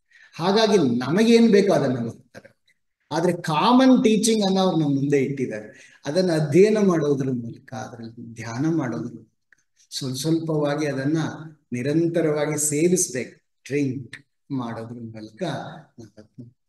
ಶ್ರೀಮಾತೆಯವರು ನಮ್ಮ ಭೌತಿಕ ಅಗತ್ಯಗಳಿಗೂ ನಾವು ಪ್ರಾರ್ಥನೆ ಮಾಡ್ಬೋದು. ದಾರ ಅಂತ ಒಬ್ಬ ಸಾಧಕರಿದ್ದಂತೆ, oh Mother all my tea, where is my tea ಅಂತ ಅವರು ಹಾಸ್ಯ ಮಾಡ್ತಾ ಇದ್ರು. ಸರ್ವಶಕ್ತ ಮಾತೆಗೆ ಟೀಯಲ್ಲಿ ನಂದು ಮುಗಿದೋಗಿದೆ, ಟೀ ಬೇಕು ಅಂತ. ಈ ಒಂದು ಟೀಗೆ ಕೂಡ ನಾವು ಶ್ರೀಮಾತೆಯವರು ಅಂದ್ರೆ ನಮ್ಮ ಶಾರೀರಿಕ ಅಗತ್ಯಗಳಿಗೂ ಕೂಡ ತಾಯಿಯವರಲ್ಲಿ ಪ್ರಾರ್ಥನೆ ಮಾಡ್ಬೋದು. ಕೊಟ್ಟಿರೋದೆಲ್ಲ ತಾಯಿದೆ, ನೀಡುವವಳೆಲ್ಲ ಅವಳೇ ಇರ್ತಾಳೆ ಅಂತ ಪೂರ್ಣ ಶರಣಾಗತಿ ಮಾಡಿಕೊಂಡು ತಾಯಿ ನಾವು ಧನ್ಯರಾಗೋಣ. ಆ ತಾಯಿಯ ಕೃಪೆಯನ್ನ ಪ್ರತಿ ಕ್ಷಣವೂ ಅನುಭವಿಸೋಣ. ಅದನ್ನ ನಮ್ಮ ಒಂದು ಅರಿವಿನಲ್ಲಿ ತಂದುಕೊಳ್ಳೋಣ ಅಂತ. ಅದಕ್ಕೆ ಈ ಎಕ್ಸ್ಕ್ಲೂಸಿವ್ ಓಪನಿಂಗ್ ಅನ್ನೋದು ಕ್ಲೂ.